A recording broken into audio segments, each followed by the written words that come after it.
A single-dad mechanic's son asked, "Do angels watch Daddy work?"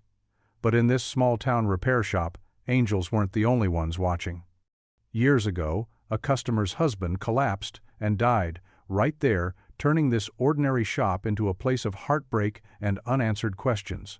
Now, the single dad is just trying to raise his boy and keep his business alive, until whispers of blame, a grieving family's anger, and a rival shop threaten to destroy everything he's built.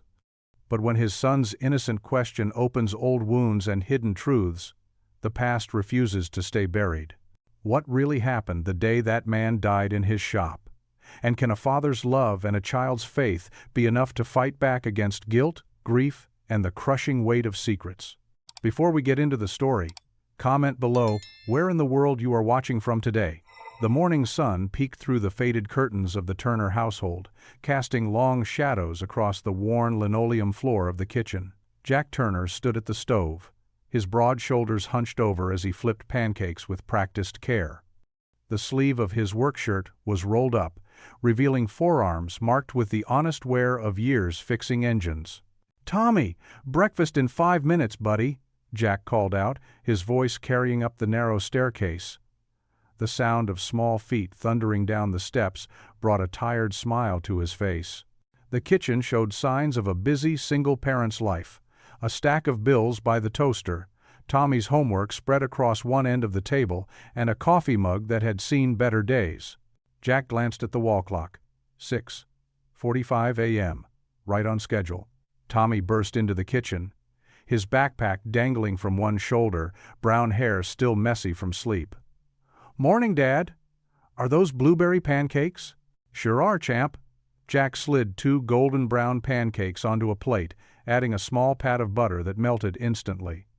"Made them just the way you like them." Tommy climbed onto his chair, legs swinging beneath the table. "You look tired, Dad. Did you stay up late again fixing Mrs. Johnson's car?" Jack paused, touched by his son's perceptiveness. "That obvious, huh?" He ruffled Tommy's hair as he set the plate down. "Yeah, her timing belt needed replacing. Couldn't let her drive it like that." "You always help everyone," Tommy said, drowning his pancakes in syrup. "Just like Mom used to say." The mention of Sarah, even after all these years, made Jack's heart catch. He busied himself with pouring Tommy a glass of milk, hiding the flash of emotion that crossed his face. "Well, that's what we're here for, right? To help where we can." Jack settled into his chair with his own plate, though his breakfast consisted of just coffee and a single pancake. The morning light caught the empty chair at the end of the table, Sarah's chair, and for a moment he could almost see her there, smiling at them both. "Dad?" Tommy's voice pulled him back to the present. "You forgot to eat again." Jack forced a bite of pancake, more for Tommy's sake than his own appetite. "Just thinking about the day ahead, sport. Got Mr. Peterson's truck coming in, and that transmission job for the Wilsons." "Can I come to the shop after school?" Tommy asked, hope bright in his eyes. "Not today, buddy. Mrs. Martinez is watching you, remember? I've got that late appointment." Tommy's face fell slightly, but he nodded bravely. "Okay, but can I come tomorrow?" "We'll see." Jack checked his watch and stood up. "Time to get moving. Got your homework?" "Yep." Tommy gathered his papers, stuffing them somewhat haphazardly into his backpack. Jack watched, fighting the urge to help organize them better. Sarah would have known how to teach him to be more organized. But Sarah wasn't here, and Jack was doing the best he could. They stepped out into the crisp morning air, the small town of Maplewood just beginning to stir. Jack's old pickup truck sat in the driveway, its blue paint faded but still reliable, just like everything else in their lives. The engine coughed to life as Jack turned the key, the familiar rumble a comfort in the quiet morning. Tommy climbed in, clutching his backpack to his chest as Jack backed out of the driveway. The route to school was one they'd driven hundreds of times, past Peterson's grocery, around the town square with its ancient gazebo, and finally along Maple Street, where the elementary school waited. The morning sky was particularly clear, painted in shades of pink and gold. Tommy pressed his face against the window, looking up at the clouds that drifted lazily overhead. The silence in the truck was comfortable, broken only by the soft country music playing on the radio and the occasional squeak of the old suspension.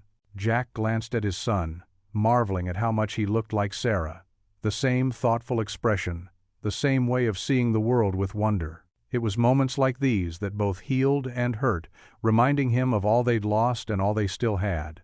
As they approached the school, Tommy suddenly turned to Jack, his face serious in that way children get when they're pondering life's big questions. "Daddy," he said, his voice soft but clear, "do angels watch you work?" The question caught Jack off guard. He managed to smile, trying to keep his voice light. "What makes you ask that, buddy?" But inside, the question echoed like a bell in an empty church. Sarah used to say something similar about guardian angels watching over hard-working hands. She'd kiss his oil-stained fingers and tell him that honest work was blessed work. The memory was so sharp it almost hurt. "Just wondering," Tommy said, still looking at the clouds. "Because you help so many people like angels do." Jack pulled up to the school drop-off zone, putting the truck in park. He tried to brush off the question with a gentle smile, but something about it settled deep in his chest, refusing to let go. It was the kind of innocent question that children ask, the kind that somehow manages to touch the rawest parts of an adult's heart. Other parents were dropping off their children, the morning bustle of the school providing a welcome distraction. Tommy gathered his things, ready to hop out, but paused to give Jack a quick hug. "Love you, Dad." "Love you too, sport. Have a good day at school." Jack watched as Tommy joined the stream of children heading into the building, his small figure disappearing through the double doors. He sat there for a moment longer than necessary, Tommy's question still ringing in his ears. "Do angels watch you work?" Such a simple question, but it brought back memories of Sarah, of faith, of things he'd tried not to think about since that terrible day when he'd lost her.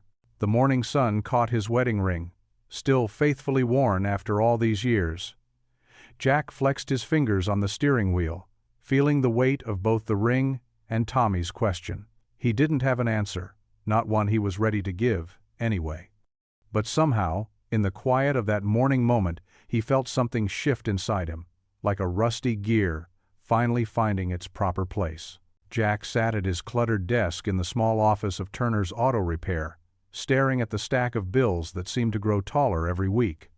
The morning light filtered through the dusty window, illuminating dancing particles in the air. His coffee had gone cold, forgotten among the scattered invoices and payment notices. 20% down from last month, he muttered, running a calloused hand through his graying hair. The numbers on the spreadsheet before him told a story he didn't want to read. Ever since Valley Auto Express had opened their gleaming facility across town, his loyal customers had been dwindling away, drawn by flashy promotions and cut-rate oil changes. The office fan whirred quietly, pushing around the warm air. Its gentle rhythm reminded him of quiet mornings long ago, when Sarah would bring him coffee at the shop, her presence making everything brighter. The memory of his late wife hit him unexpectedly, as it often did in these quiet moments. "Daddy, do angels watch you work?" Tommy's innocent question from earlier echoed in his mind. Jack glanced up at the old photograph hanging crooked on the wall, Sarah standing in front of the shop on opening day, her smile radiant with pride and hope. She had always said that angels watched over hard-working hands, that honest labor was a form of prayer. "I could use some watching over right about now, Sarah," he whispered to the empty office. The familiar sound of tools clanging came through his open office door. His two mechanics, Dave and Miguel, were already busy with the morning's work. Good men, both of them. Jack worried about how long he could keep them employed if things kept going this way. He pushed back from the desk and walked out into the workshop. The smell of oil and rubber filled his nostrils, a scent that had always meant home to him. 3 service bays stretched before him, only one currently occupied by a minivan getting a brake job. The other bays stood empty, their lifts raised like metal arms reaching toward heaven. "Hey boss," Dave called from under the minivan. "Mrs. Chen called. Says she's taking her Camry to Valley Auto Express. They offered her some kind of new customer discount." Jack's jaw tightened. Mrs. Chen had been coming to him for 15 years. He'd watched her kids grow up, kept her cars running through college tuitions and tight times. Now she was gone too. The morning dragged on with painful slowness. Jack kept himself busy doing inventory, though he knew exactly what was on every shelf. He'd built this place from nothing, starting with just a toolbox and a dream. Sarah had believed in him then, had worked 2 jobs while he got the business off the ground. The sound of gravel crunching under tires drew his attention. Through the wide bay door, he saw a familiar, faded blue pickup truck pulling into the lot. His heart did a funny little skip. He knew that truck well. It had belonged to John Peterson, one of his first regular customers. The truck parked, and Jack watched as Margaret Peterson sat behind the wheel for a long moment. Her silver hair caught the late morning sun, her hands still resting on the steering wheel as if gathering courage. Even from here, he could see the weight of memory in her posture. Jack wiped his hands on a shop rag, his own steps feeling heavier as he watched Margaret finally open the driver's door. The last time he'd seen that truck, it had been John behind the wheel. John, with his easy laugh and kind eyes, who'd collapsed right there in Bay 2 while chatting about baseball and spark plugs. Tommy's question came back to him again. "Do angels watch you work?" That day, they must have been watching. But they hadn't been watching over John. Margaret emerged from the truck slowly, her usual dignified grace touched by something more fragile today. She clutched her purse close, as if it could shield her from the memories this place held. Jack could see her gaze drift toward Bay 2, where it had happened, before she squared her shoulders and turned toward the office. The bell above the office door chimed, announcing her arrival, though Jack hadn't moved yet from his spot by the tool chest. He needed a moment to steady himself, to push down the guilt that always rose when he saw Margaret. Some days, the weight of running this shop felt like more than just bills and competition. Some days, it felt like carrying ghosts. The bell above the shop door chimed as Margaret Peterson stepped inside. Her silver hair caught the morning light, and her eyes carried both warmth and sadness as she approached Jack's front counter. The familiar scent of motor oil and rubber filled the air. "Jack," she said softly, smoothing her cardigan. "The old truck's making that noise again." Jack wiped his hands on a shop rag and managed a gentle smile. "Mrs. Peterson, good to see you. What kind of noise are we talking about?" "A sort of rattling sound, especially when I turn left." She wrung her hands together. "George always said you were the only one he trusted with it." The mention of George Peterson's name made Jack's chest tighten. He nodded and grabbed his clipboard, trying to keep his voice steady. "Let's take a look." Outside, the faded blue pickup sat in the morning sun. Jack popped the hood while Margaret stood nearby, her hand resting on the truck's warm metal surface. The engine looked exactly as it had the last time he'd serviced it. George had always been meticulous about maintenance. "Probably just needs a new belt," Jack said, reaching in to check the tensioner. "Shouldn't take more than an hour." Margaret didn't respond right away. When Jack looked up, he found her staring at the concrete floor near the shop's entrance. Her eyes had gone glassy with tears. "Right there," she whispered. That's where he was standing. Jack's hands froze on the engine. The memory hit him like a physical blow. George Peterson laughing at one of Jack's jokes, then suddenly clutching his chest. The sound of his body hitting the concrete, the terrible stillness that followed. "I'm so sorry, Mrs. Peterson," Jack said, his voice rough. "I think about that day all the time. I should have noticed something was wrong, should have acted faster." "Oh, Jack," Margaret touched his arm. "It wasn't your fault. George had a bad heart for years. He just never slowed down enough to let it stop him." She smiled sadly. "He loved this place, you know. Said it reminded him of his daddy's shop when he was a boy." Jack had to turn away, pretending to examine the belt more closely. His eyes burned. "Tommy asked me something funny this morning," he said, trying to change the subject. "He wanted to know if angels watch me work." Margaret's breath caught. "That sweet boy," she said. "Maybe they do, Jack. Maybe they watch over all of us, even when we can't feel it." Jack focused on loosening the old belt, his movements mechanical and precise. He couldn't bring himself to respond. His faith had taken too many hits over the years, losing Sarah, watching George die, struggling to keep the shop afloat while raising Tommy alone. As he worked, Margaret settled onto the worn waiting room bench just outside the bay doors. She watched him with a distant expression, lost in her own memories. The morning grew warmer, and the sounds of other shops opening drifted down Main Street. "I remember George sitting right here," she said after a while. "He'd wait for oil changes, reading his Bible, and chatting with whoever came by. Said he got more visiting done at your shop than he did at church." Jack tightened the last bolt on the new belt and wiped his forehead. "There you go, Mrs. Peterson. That should take care of the rattling." Margaret stood slowly, reaching for her purse. But instead of pulling out her wallet, she walked to the passenger side of the truck and opened the glove compartment. Her hands trembled slightly as she removed a worn leather Bible. "It's been in here all this time," she said, running her fingers over the cracked spine. "I couldn't bear to take it out after that day." She turned toward Jack, holding the Bible out. "I think it belongs here now, Jack. Right here, where he was happiest." "Mrs. Peterson, I couldn't, please." She pressed the Bible into his reluctant hands. "George would want it here. This is where he last smiled, last laughed." Her eyes were bright with tears, but her voice was firm. "Maybe it can bring some of that joy back to this place." Jack looked down at the Bible, its pages soft and well-thumbed. George Peterson's name was written in careful script on the inside cover, along with a date from 30 years ago. Various passages were underlined, notes scribbled in margins. It felt both heavy and fragile in his hands. "Tommy might like to read some of those passages," Margaret said gently. "George marked his favorites. He always said the best stories were the ones about ordinary people finding extraordinary grace." Jack swallowed hard, nodding. He couldn't speak past the lump in his throat. Margaret squeezed his arm one more time before walking to the counter to pay for the belt replacement. Her steps were lighter somehow, as if leaving the Bible had lifted a weight from her shoulders. As she climbed into the truck, she paused with the door open. "Those angels Tommy asked about? George would say they're here, Jack. In the kindness we show each other, in the memories we keep alive." She smiled. "In the way you've helped me keep his old truck running all these years." The truck's engine turned over smoothly, no rattling to be heard. Jack watched Margaret drive away, the Bible still cradled in his hands.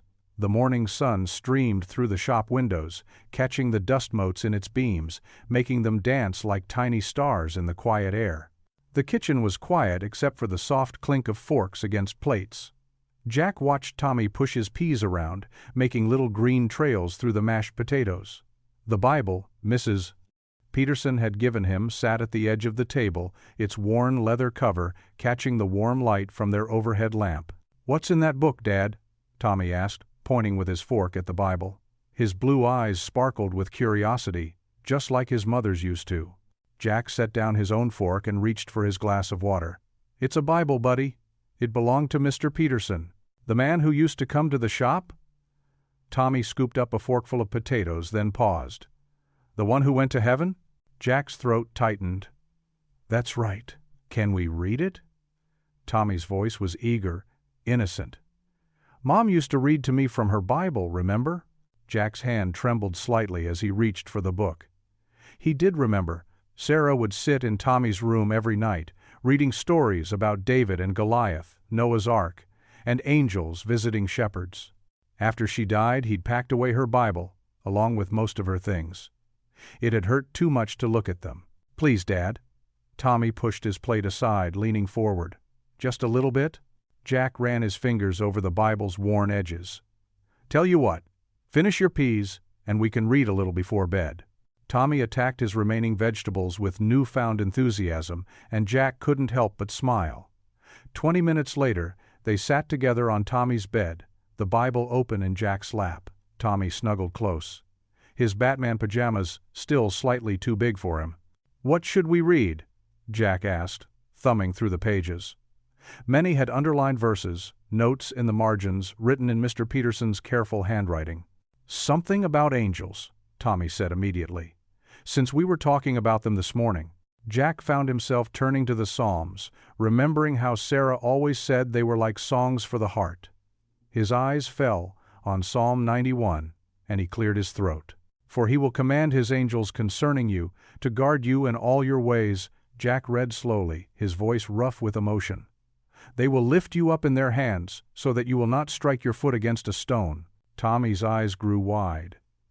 "So there are angels in the Bible? Are they watching over us right now, Dad? Jack paused, studying his son's earnest face. Well, buddy, that's what some people believe. Did Mom believe in angels? The question hit Jack like a physical blow. He remembered Sarah's unwavering faith, how she'd tell Tommy that angels were God's special helpers, always watching over those who needed protection. Yes, she did, Jack managed. She believed in them very much. Tommy yawned and nestled closer. I think they're real. Maybe they watch over you in the shop, just like I asked this morning. Jack continued reading, his voice growing steadier as Tommy's eyes grew heavier. He read about God being a refuge and fortress, about finding shelter under his wings. Mr. Peterson had underlined these verses heavily, and Jack wondered how many times the old man had read these words for comfort. When Tommy's breathing became deep and regular, Jack carefully closed the Bible. He tucked the blanket around his son's shoulders and switched on the small nightlight by the bed. Standing at Tommy's window, Jack stared out at the star-filled sky. The Bible felt heavy in his hands, like it carried more than just pages and words. Was God trying to tell him something? First Tommy's question about angels, then Margaret, showing up with her husband's Bible on the same day. The coincidences seemed too perfect to be just chance. But Jack had stopped believing in perfect things the day Sarah died. Still, something stirred in his heart, a feeling he hadn't experienced in years. Was it hope? Or maybe just the echo of his wife's faith, speaking through their son's innocent questions. He stood there for a long while, the Bible pressed against his chest, watching the stars twinkle above the sleeping town. For the first time in years, he allowed himself to wonder if someone really was watching over them after all. The morning sun filtered through the dusty windows of Turner's auto shop, casting long shadows across the concrete floor. Jack wiped his hands on a red shop rag, leaving dark streaks of oil that matched the countless others accumulated over years of honest work. The familiar scent of motor oil and rubber hung in the air, mixing with the fresh spring breeze that drifted in through the open garage door. To his surprise, he spotted Ted Miller's blue sedan pulling into the lot. Ted had been taking his cars to the shop for years, until recently switching to one of the bigger chains in the next town over. Jack straightened his back, tucking the rag into his back pocket. "Ted?" he called out with a wave. "Haven't seen you in a while." Ted climbed out of his car, shaking his head. "Yeah, well, those guys over in Riverside didn't know what they were doing. Charged me an arm and a leg, and the noise is still there." He patted the hood of his sedan. "Figured I'd better come back to someone who knows what they're talking about." Jack's chest warmed at the words. He bent down to listen to the engine Ted was concerned about, the familiar routine bringing comfort. "Let's take a look."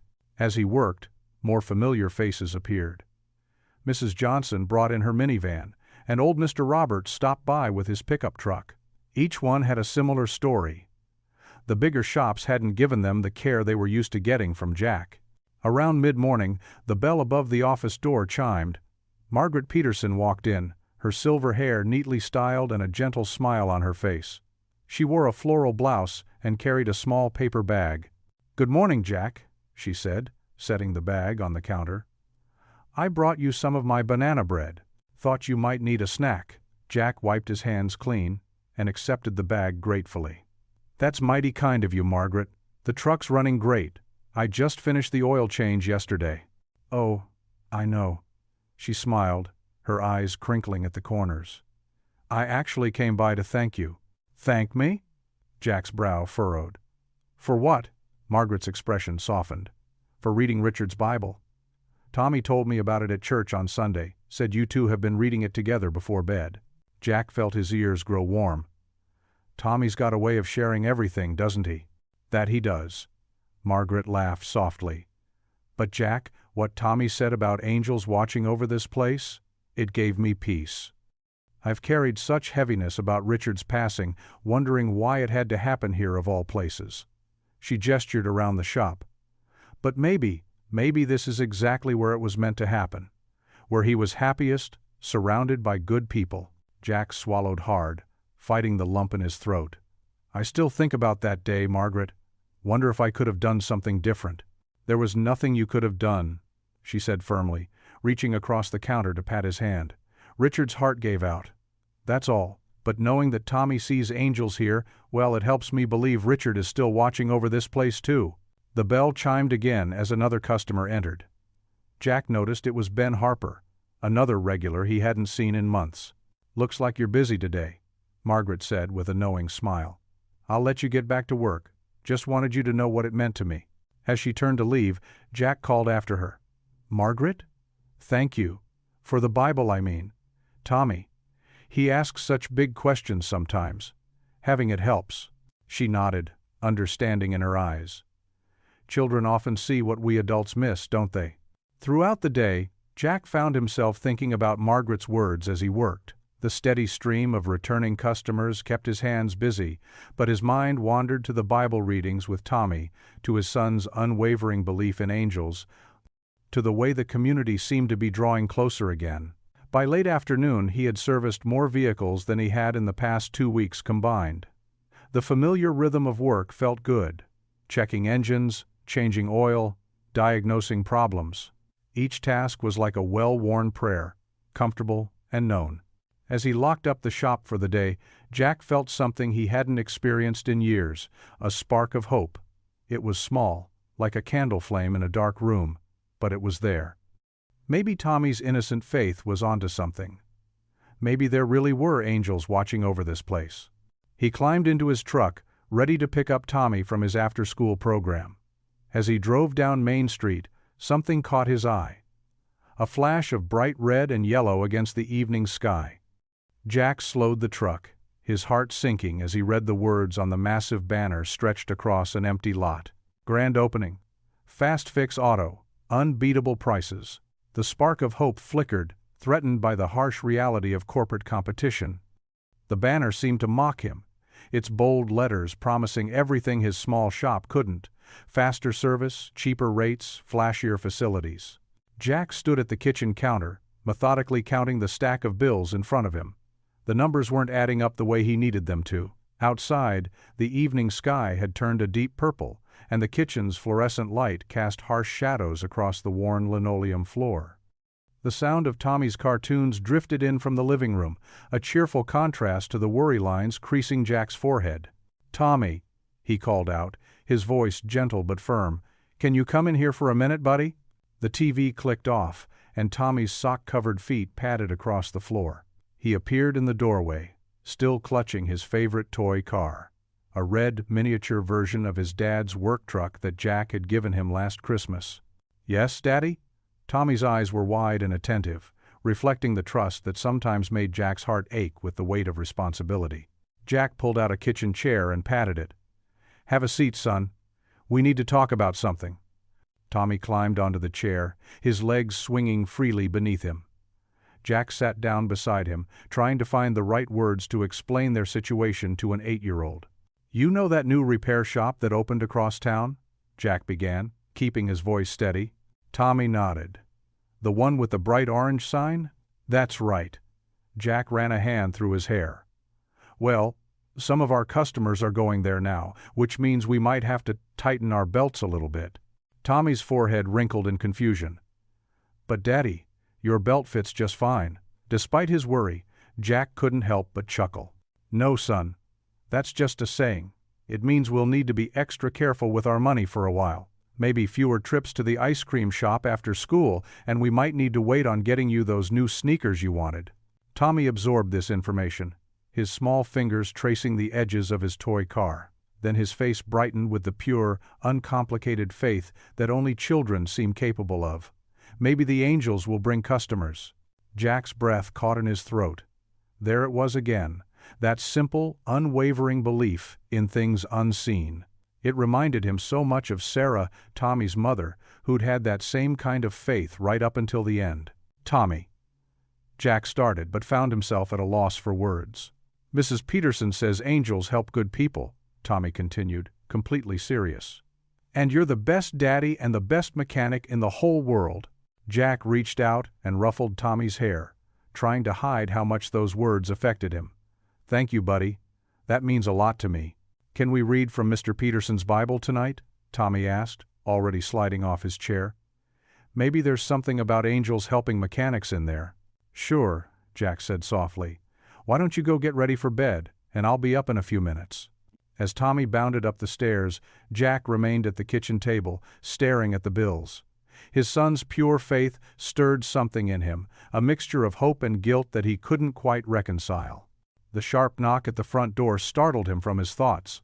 Jack glanced at the clock. 8:45 p.m. Too late for casual visitors. He stood up, his chair scraping against the floor, and walked to the door. Through the window, he could make out a woman's silhouette under the porch light. When he opened the door, he found himself face to face with Rachel Peterson, Margaret's daughter. Her features, so like her mother's, were twisted with an emotion Jack recognized immediately. Grief turned to anger. "Mr. Turner," she said, her voice tight and controlled. "We need to talk." "Rachel," Jack said carefully, "it's rather late." "It's been exactly 5 years," she cut him off. 5 years since my father died, right there in your shop." Jack's stomach clenched. He could still see it clearly. David Peterson's sudden collapse, the way his face had gone gray. How helpless Jack had felt performing CPR while waiting for the ambulance. "I've been going through Dad's medical records," Rachel continued, her words sharp as broken glass. "He had symptoms that day, symptoms you ignored. He told you he wasn't feeling well, didn't he? But you let him stay, let him help you with that car he was so interested in." "Rachel, Jack started, but she wasn't finished. "You had a duty of care," she said, her voice rising. "If you had sent him home, if you had insisted he see a doctor, I've spoken to a lawyer. I'm filing a formal complaint with the state board. They'll investigate your negligence." The word negligence hit Jack like a physical blow. It was the same accusation he'd been making against himself for 5 years, the same guilt that kept him awake some nights. "Daddy?" Tommy's small voice came from the top of the stairs. "Is everything okay?" "Go back to your room, buddy," Jack called out, trying to keep his voice steady. "I'll be up in a minute." Rachel's eyes flicked toward the stairs, and for a moment her expression softened slightly. But when she looked back at Jack, the hardness returned. "You'll be hearing from my lawyer," she said, turning to leave. She paused on the porch steps. "How do you live with it, Mr. Turner? Knowing you could have prevented his death?" She didn't wait for an answer, walking briskly to her car and driving away into the darkness. Jack closed the door slowly, his hand trembling slightly on the doorknob. The guilt he'd carried for 5 years crashed over him anew, threatening to drown him in its familiar depths. "Daddy?" Tommy called again. "Coming, son," Jack answered automatically, but he remained rooted to the spot, Rachel's words echoing in his mind. "How do you live with it?" The grandfather clock in the hallway chimed midnight, its deep resonance echoing through the quiet house. Jack Turner stood at his kitchen window, staring out at nothing in particular. The moonlight cast long shadows across his backyard, making the old swing set look like a looming giant. His coffee had gone cold hours ago, but he couldn't bring himself to care. Rachel's words from earlier kept replaying in his mind like a broken record. "You were there. You could have done something." The accusation felt like a physical weight on his shoulders, pressing him down, making it hard to breathe. He closed his eyes, but that only made the memories sharper. That day 5 years ago came rushing back with crystal clarity. Mr. Peterson had been standing right there by the workbench, telling one of his favorite fishing stories. Jack had been half listening, focused on adjusting a timing belt. Then came the sudden thud. Jack's hands trembled as he remembered turning around to find Mr. Peterson on the concrete floor. The coffee mug he'd been holding had shattered, dark liquid spreading like a stain across the gray surface. Jack had rushed to him, his hands shaking just like they were now. "Come on, Bob, stay with me," he'd pleaded, starting chest compressions. He could still feel the crack of ribs beneath his palms, still hear his own voice shouting for someone to call 911. The ambulance had arrived in 7 minutes, he'd counted every second, but it hadn't been enough.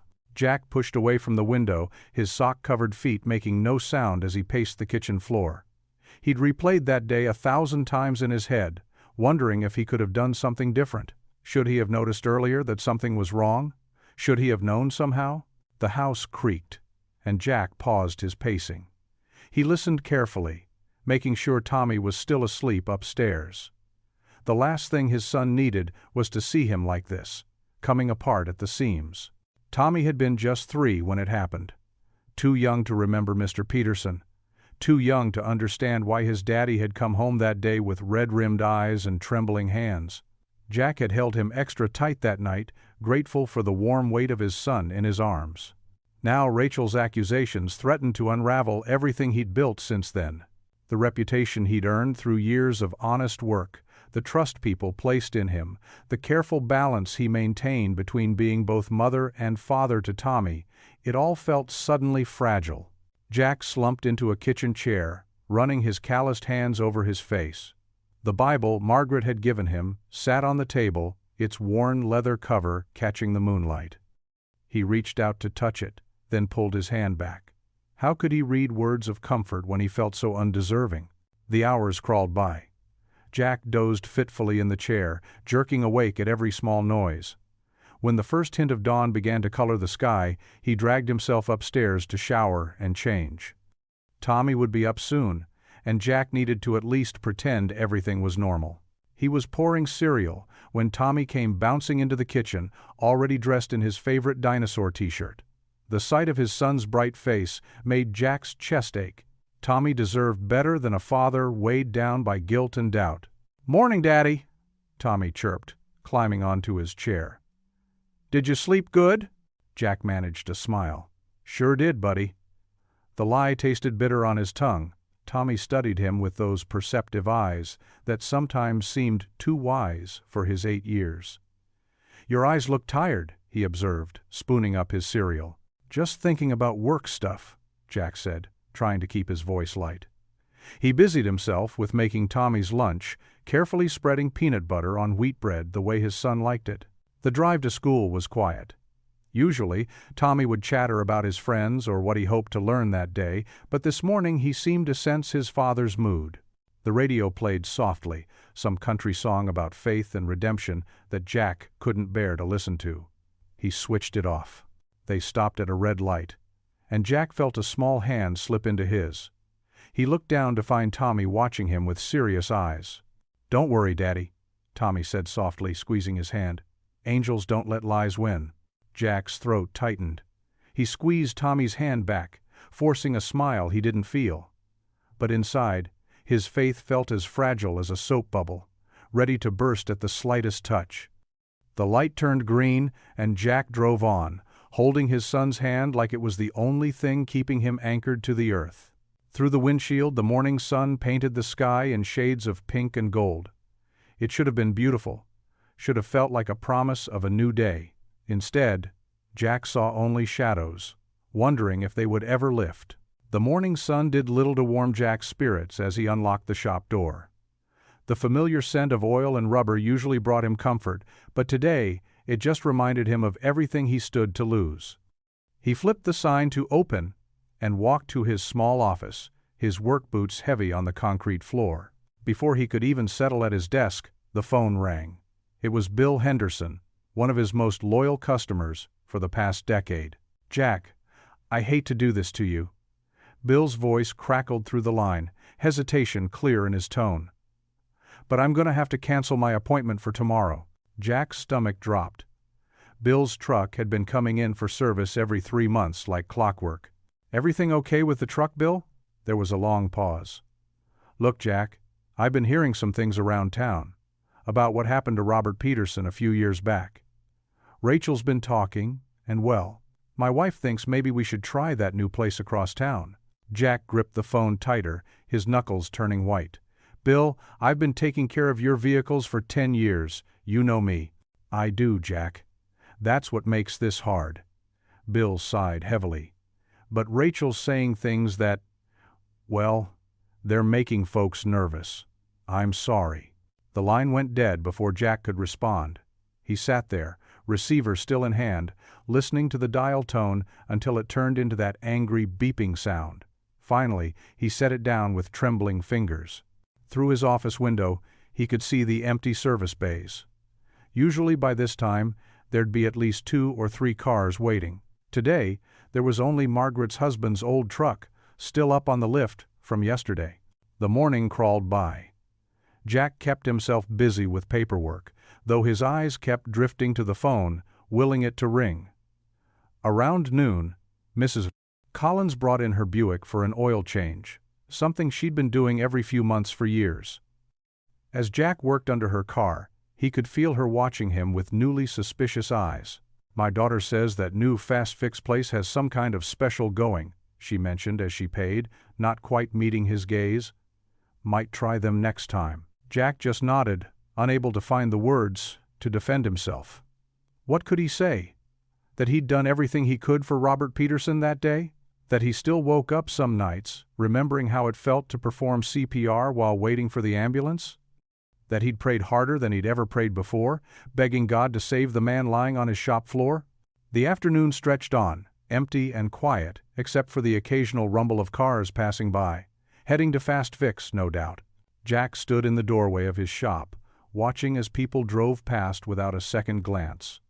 The Turner Auto Repair sign above his head had been there for 15 years, through sunshine and storms. Now it felt like it was mocking him. Around 4 o'clock, he heard the familiar sound of Margaret's sensible shoes on the concrete. She paused when she saw his face. "Oh, Jack," she said softly, understanding in her eyes. "Rachel came to see you, didn't she?" He nodded, unable to speak for a moment.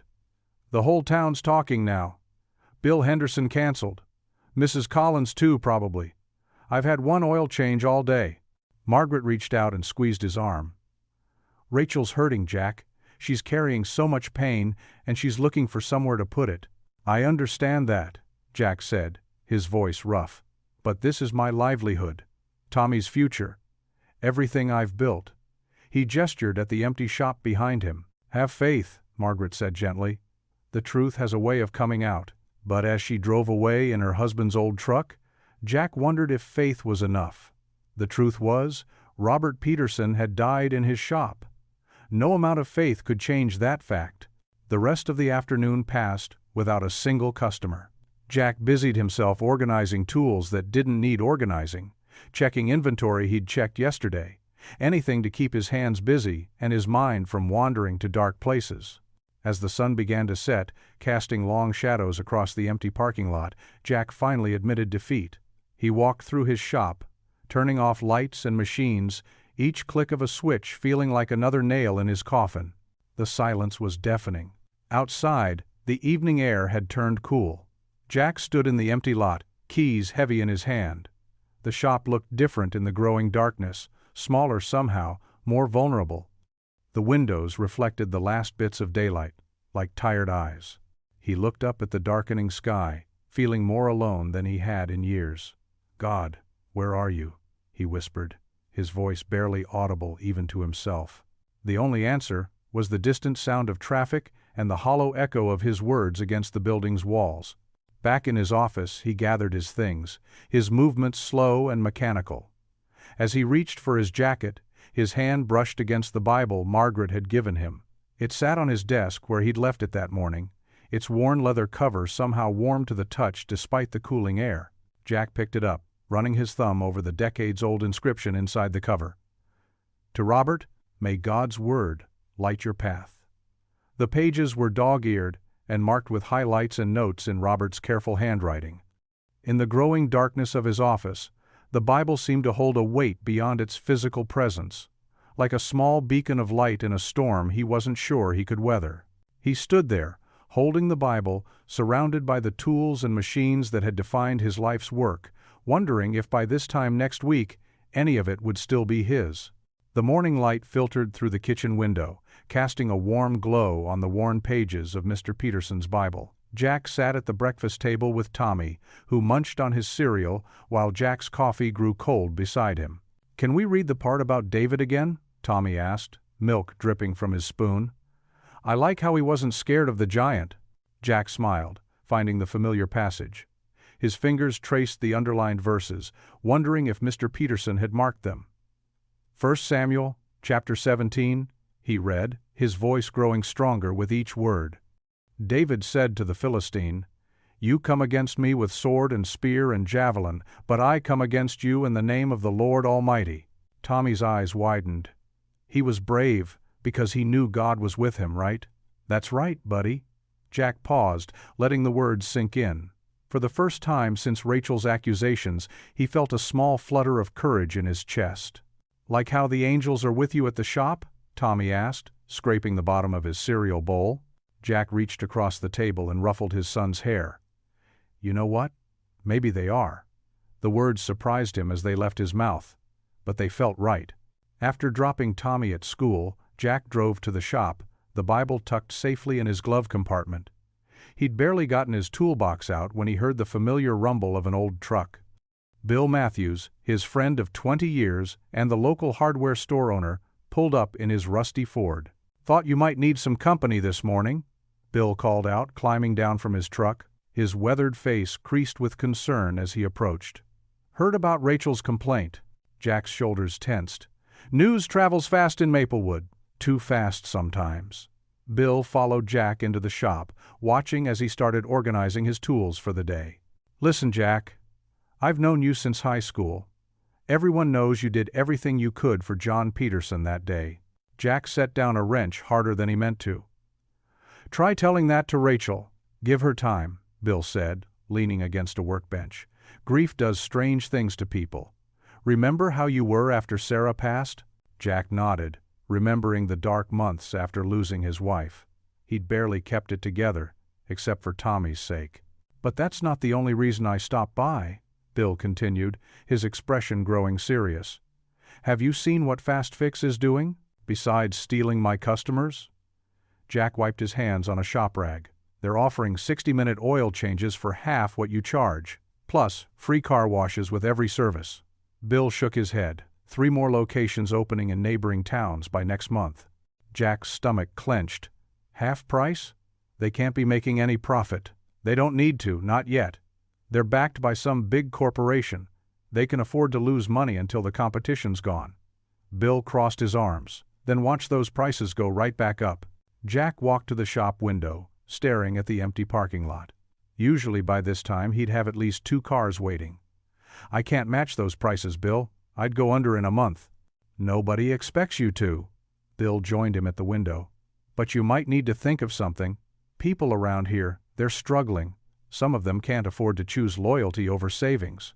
Jack thought of Tommy's college fund, still painfully small despite years of careful saving. He thought of the mortgage payments, the shop insurance, the rising cost of parts. "You know what Sarah used to say?" Bill's voice softened. "She said your hands were magic with engines. Said you could hear what was wrong just by listening." "She always believed in me more than I deserved," Jack said quietly. "No, she saw what was true." Bill headed for the door but paused. "And so do a lot of people in this town. Don't forget that." After Bill left, Jack sat at his desk, Mr. Peterson's Bible open beside him. He pulled out a notepad and began to write, his mechanic's hands more comfortable with wrenches than pens. "Quality service," he wrote at the top. Below it, he listed everything Fast Fix couldn't offer: personal attention, honest diagnosis, genuine parts, years of experience with local cars. He thought about Mrs. Johnson's ancient Buick that only he knew how to start in winter, and old Pete's delivery van that needed just the right touch to shift into second gear. He added more items: flexible payment plans for trusted customers, free safety checks for senior citizens, basic maintenance lessons for new drivers. Things he'd always done but never advertised. The phone rang, startling him. It was Margaret. "Jack," she said, her voice warm. "I wanted you to know I spoke with Rachel this morning." His pen stilled. "Oh?" "I told her about John's heart condition, how the doctor said it could have happened anywhere, anytime." She paused. "I also told her about you staying with me at the hospital all night, even though you had the shop to run the next day." Jack swallowed hard. He'd forgotten about that night, the endless hours in the waiting room, the final shake of the doctor's head. "Thank you, Margaret," he managed. "We take care of our own in Maplewood," she said simply. "Always have." After hanging up, Jack looked down at his notepad. At the bottom, he wrote in large letters, "Community Car Care." Something was forming in his mind, not just a business strategy, but a reminder of why he'd become a mechanic in the first place. He'd never be able to match Fast Fix's prices, but maybe he could offer something they couldn't buy with corporate dollars. Something built on 20 years of trust, on knowing every car and every customer's story, on being there not just for repairs, but for the moments that mattered. Jack stood up and walked to his toolbox, running his hand over the worn handles. These tools had helped keep his neighbors safe on the road for 2 decades. They'd helped young families stretch their budgets, kept senior citizens mobile, and made sure local businesses could make their deliveries. "Daddy?" Tommy had asked that morning. "Did David have special armor to fight Goliath?" "No," Jack had answered. "He just had what God gave him, a sling and some stones." Looking around his shop now, at his tools and his skills and his years of experience, Jack realized he had everything he needed. He just had to use it differently. The bell above the shop door chimed, and Jack looked up from his paperwork to see Margaret Peterson walking in, carrying a cloth-covered basket that filled the air with the sweet scent of fresh-baked muffins. Her silver hair caught the morning sunlight, and despite everything happening, her smile remained warm and genuine. "I thought you boys could use some breakfast," she said, setting the basket on the counter. "Blueberry, still warm from the oven." Tommy, who had been quietly coloring in the corner of the office, perked up immediately. "Thank you, Mrs. Peterson." He hurried over, his eyes wide with anticipation. Jack started to protest. "Margaret, you didn't have to." "Nonsense," she cut him off gently, pulling back the checkered cloth. "What else am I going to do with all these? My hands keep busy when I'm thinking, and lately." She paused, her expression growing serious. "Well, I've had a lot on my mind." Jack handed Tommy a muffin, and watched as his son retreated to his corner, happily munching away. The sight of Margaret's kindness made his throat tight. "I appreciate it, but with everything that's happened." "That's exactly why I'm here." Margaret pulled up a chair, her movements deliberate. "I was at church yesterday, Jack. Rachel was there, talking to people after the service." Jack's shoulders tensed. He could only imagine what his reputation looked like now, how many more customers he'd lose. "I couldn't stay quiet," Margaret continued, her voice firm. "I told them all exactly what happened that day, how Henry was laughing just moments before, how he told you it was the best service he'd ever had, that he trusted you with all his vehicles." Jack's hands trembled slightly as he picked up a muffin, more to have something to hold than to eat. "Margaret, you didn't have to defend me." "Yes, I did." She reached across the counter and placed her hand over his. "Henry's last moments were happy ones, Jack. He was telling you about Tommy's latest Little League game, remember?" He was smiling. "Those were his last moments. Not blame, not anger, but joy." Tommy looked up from his coloring book. "Was Mr. Peterson really talking about me?" Margaret's eyes softened. "He sure was, sweetheart. He said you had the makings of a great pitcher." Jack remembered that day with painful clarity, Henry Peterson's booming laugh, the way he'd gestured enthusiastically while telling the story, and then the sudden silence. He'd replayed it countless times, wondering if he could have done something differently. "Rachel," Jack began, but Margaret shook her head. "My daughter is hurting," she said quietly. "Grief does strange things to people, but I won't let her pain destroy a good man's reputation. This shop meant the world to Henry. He believed in honest work and fair dealings, everything you stand for, Jack." Tommy wandered over, muffin crumbs on his shirt. "Daddy fixes cars like the angels watch over people," he declared with absolute certainty. Margaret's eyes welled up. "Out of the mouths of babes," she whispered. Jack found himself blinking back tears of his own. The weight that had been crushing him seemed to lift slightly. "I've been thinking," he said slowly, "about what this shop means to the community, about what Henry believed in." "Go on," Margaret encouraged. Jack glanced at Tommy, who was now attempting to make a paper airplane out of an old receipt. "We can't compete with Fast Fix's prices, but we can offer something they can't: real service, real care." Margaret nodded. "Henry always said you were the only mechanic he trusted because you treated every car like it was your own. That's why." Jack paused, gathering his thoughts. "I'm thinking of hosting a community car care day, free basic maintenance checks, teaching people how to spot problems before they become dangerous, maybe even some simple repair demonstrations." Tommy's eyes lit up. "Can I help, Daddy?" "Of course you can, buddy." Jack ruffled his son's hair. "You're my best assistant." Margaret's face broke into a wide smile. "Jack Turner. That's exactly what this town needs. Henry would have loved that idea. Later that evening, Jack and Tommy sat at their kitchen table, sharing a simple dinner of spaghetti and meatballs. The Bible Margaret's husband had owned sat nearby, its presence a reminder of both loss and hope. "So what do you think about the car care day?" Jack asked, watching Tommy twirl pasta around his fork with intense concentration. Tommy looked up, marinara sauce dotting his chin. "It's perfect, Daddy. That's exactly what angels would do, help people just because they can." Jack felt warmth spread through his chest. Maybe his son's simple faith had been right all along. Maybe there were angels watching over them, not with wings and halos, but in the form of people like Margaret, showing up with warm muffins and even warmer hearts. "You know what, buddy?" Jack said, reaching for a napkin to wipe Tommy's face. "I think you might be right about that." The morning sun painted long shadows across Jack's kitchen table as he hunched over, carefully writing out another flyer. His handwriting wasn't pretty, but it was honest, just like everything else about him. "Community Car Care Day," he wrote in bold letters. "Free basic maintenance and safety checks. Everyone welcome." Tommy sat across from him, swinging his legs under the table and munching on one of Margaret's leftover muffins. "Can I help, Daddy?" he asked, crumbs tumbling down his chin. Jack smiled, sliding a blank paper toward his son. "Sure can, buddy. Want to draw some cars on these? Make them look nice and friendly." Tommy's face lit up.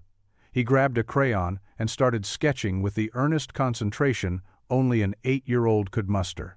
His tongue stuck out slightly as he worked, just like his mother's used to when she was focused on something. "Will there be lots of people?" Tommy asked, not looking up from his drawing.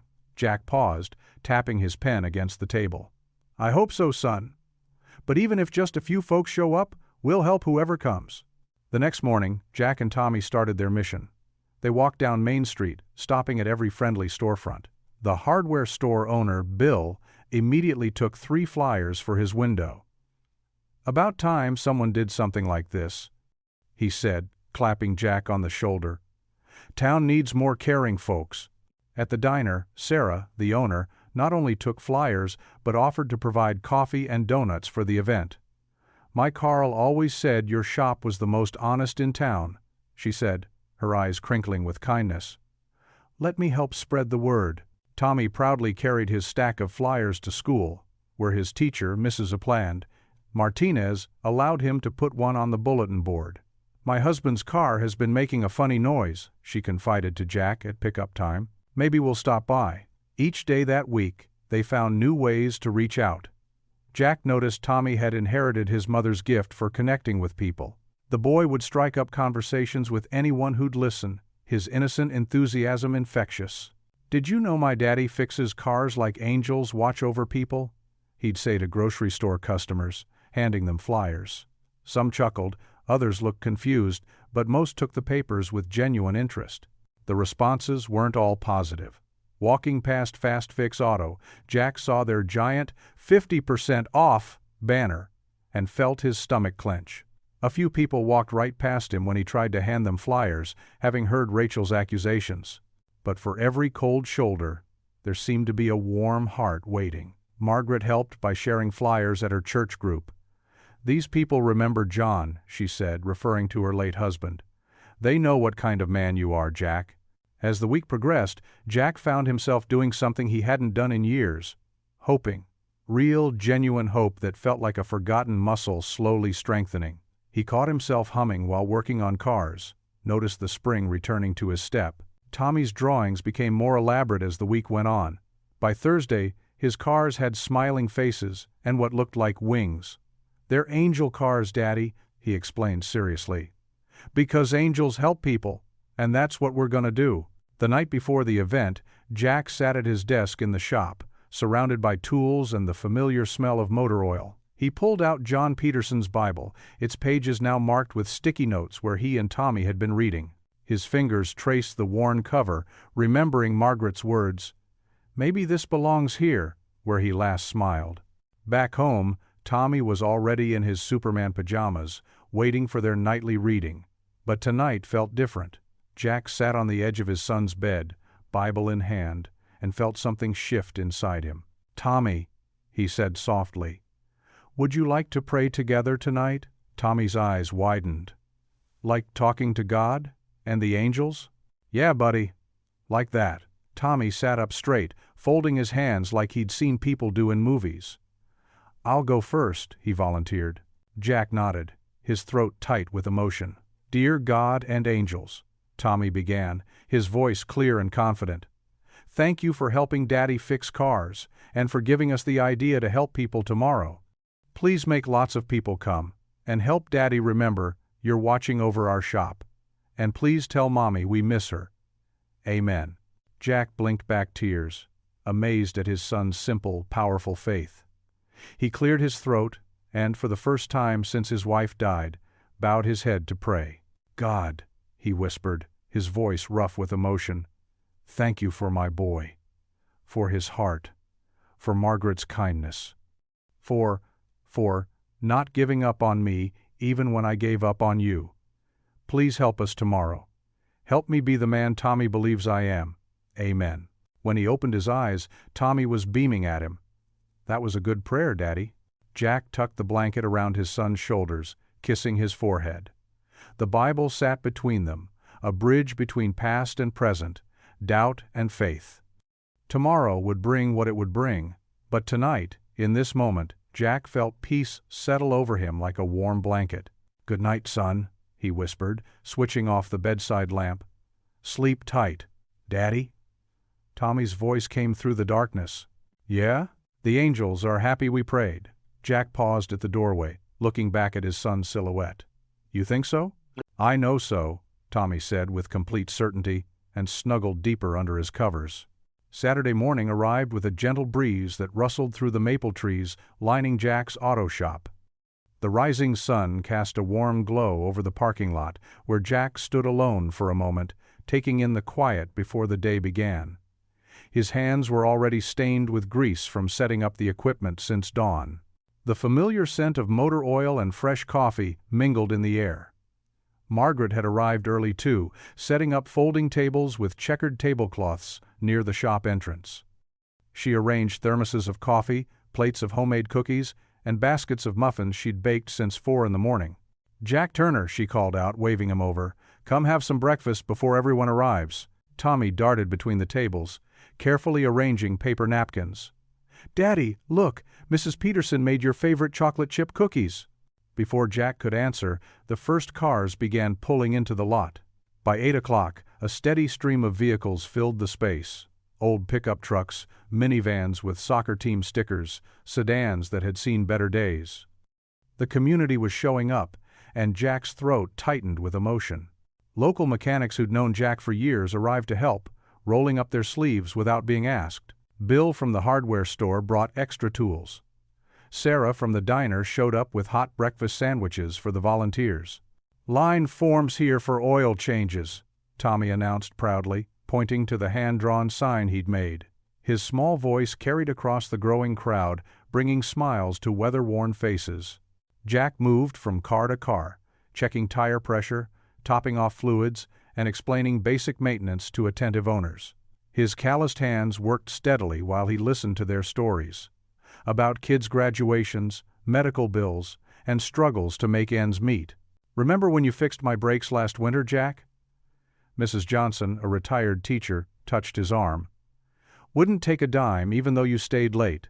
Just doing my job, ma'am, Jack mumbled, ducking his head. But the stories kept coming. Mr. Roberts recalled how Jack had driven out in a snowstorm to help his stranded wife. The Henderson boys talked about the time Jack taught them to change a tire instead of just doing it for them. Margaret moved through the crowd with coffee refills, her eyes bright with unshed tears as she heard testimony after testimony of Jack's quiet kindness through the years. He fixed my car for free when Frank was sick, she overheard Mrs. Cooper telling another woman. Didn't even tell us. Just left a note saying, no charge, with a smiley face. The morning wore on, and the crowd grew larger. Some people didn't even bring cars. They just came to help or visit. Children played tag between the vehicles, while their parents chatted and shared stories. The atmosphere felt more like a community picnic than a repair shop event. Around noon, Tommy tugged at Jack's sleeve. Daddy, he whispered, pointing toward the street. Look who's here. Jack glanced up from under the hood of an old Chevy and froze. Rachel Peterson stood at the edge of the lot, her arms crossed tightly across her chest. She wasn't smiling, but she wasn't scowling either. She just watched, her expression unreadable. Margaret noticed her daughter too and started to move toward her, but Jack gently touched her arm. "Let her be," he said softly. "She needs to see this her own way." As the afternoon continued, more stories emerged. The pastor spoke about how Jack had quietly maintained the church van for years without charging. A young mother described how he'd taught her basic car maintenance after her husband deployed overseas. "Jack," Tommy called out, his face smudged with grease from helping with oil changes. "Are you crying?" Jack wiped his face with his sleeve, leaving a streak of oil across his cheek. "Just got something in my eye, buddy." But the truth was, Jack felt something he hadn't experienced in years, a profound sense of connection and joy. The weight that had pressed on his chest since his wife's death, since Mr. Peterson's collapse, since Rachel's accusations, it felt lighter somehow. He looked around at the crowded lot.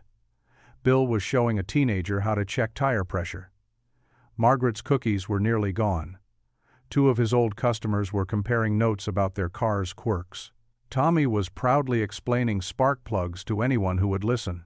And there, still at the edge of it all, Rachel remained. She'd moved closer, close enough to hear the stories. Her arms had dropped to her sides, and something in her rigid posture had softened.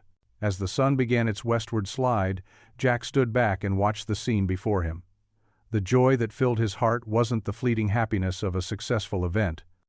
It was deeper, a recognition of something he'd almost forgotten.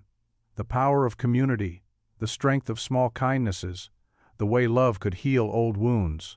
Tommy sidled up beside him, slipping his small hand into Jack's larger one. "Daddy," he whispered, "I think the angels are really happy today." Jack squeezed his son's hand, unable to speak past the lump in his throat.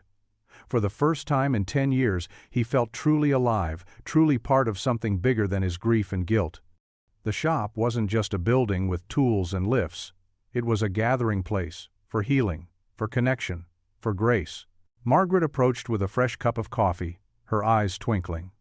"Well, Jack Turner," she said, "I'd say this day has been quite a blessing." Jack nodded, watching as another car pulled into the lot. "Yes," he managed to say, "yes, it has." Tommy darted between the growing clusters of people, his sneakers pattering against the concrete. "Daddy, look! Everyone's coming!" His excitement was contagious, spreading through the crowd like ripples in a pond. Cars began filling the lot, their engines humming as they pulled in.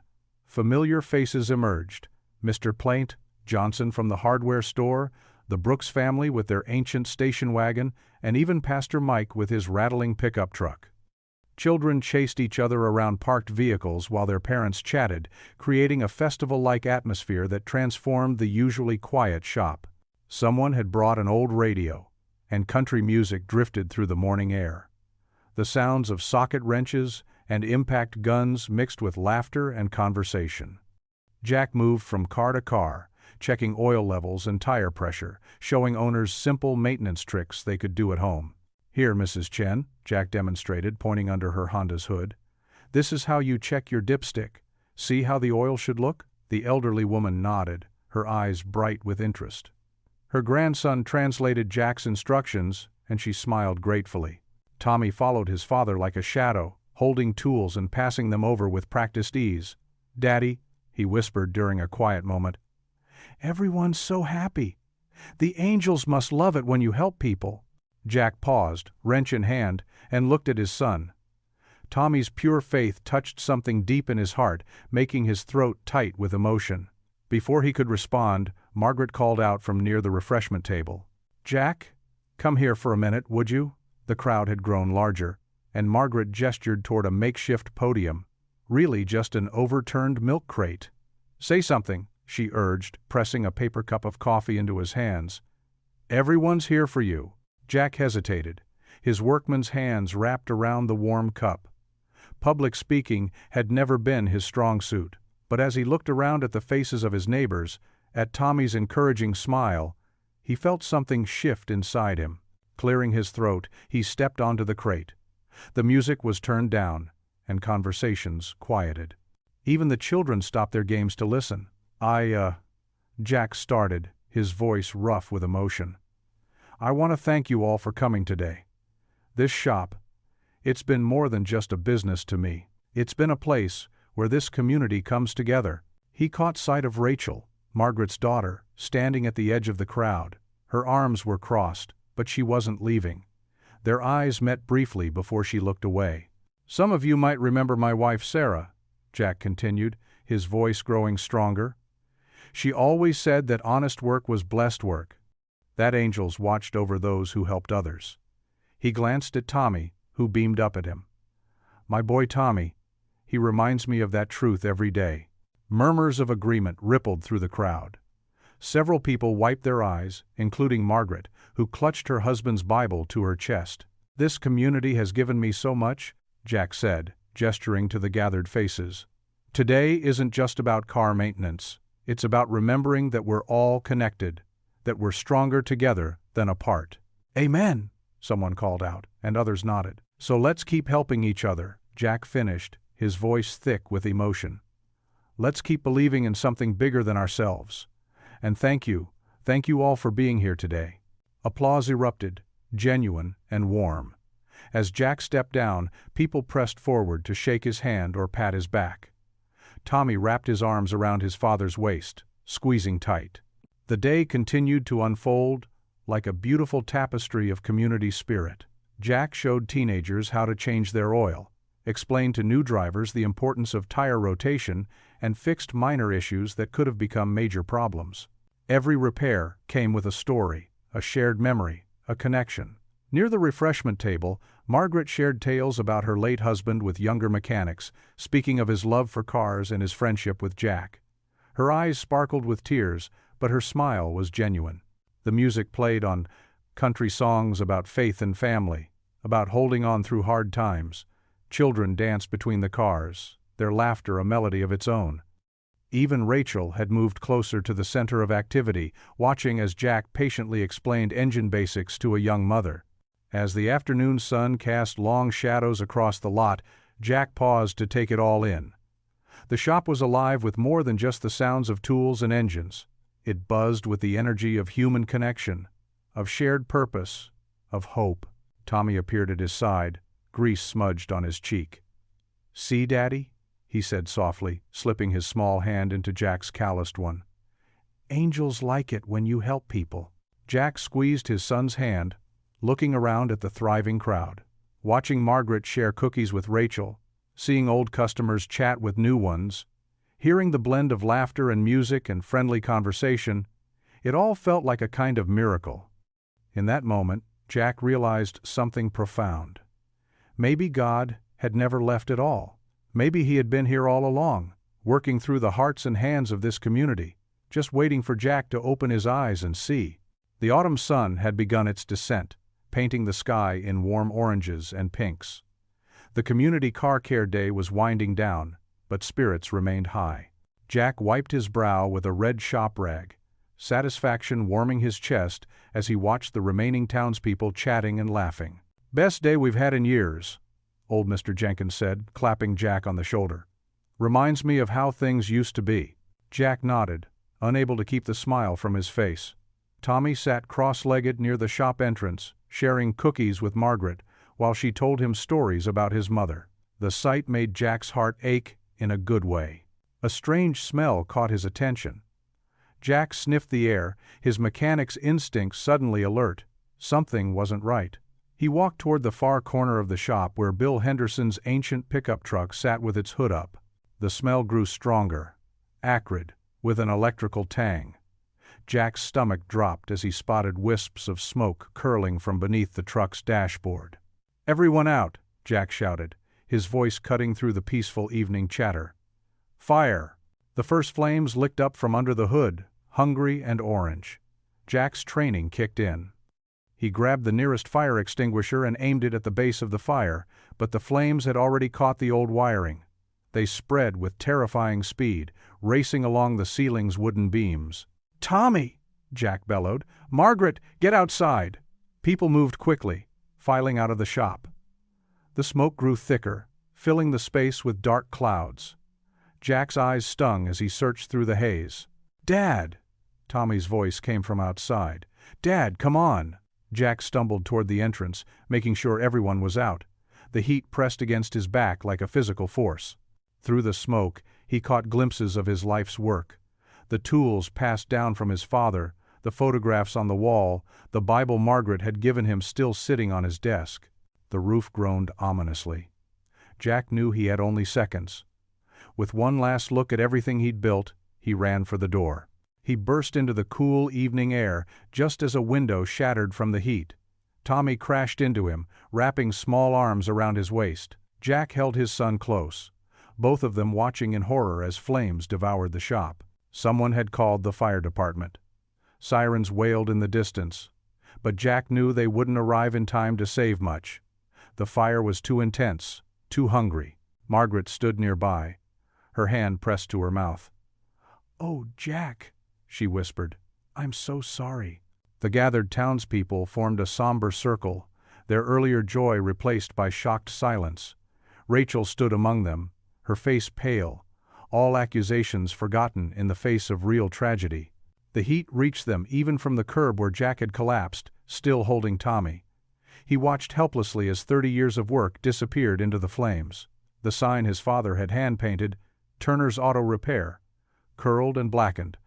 The walls that had witnessed countless conversations, repairs, and one tragic death, now witnessed their own destruction.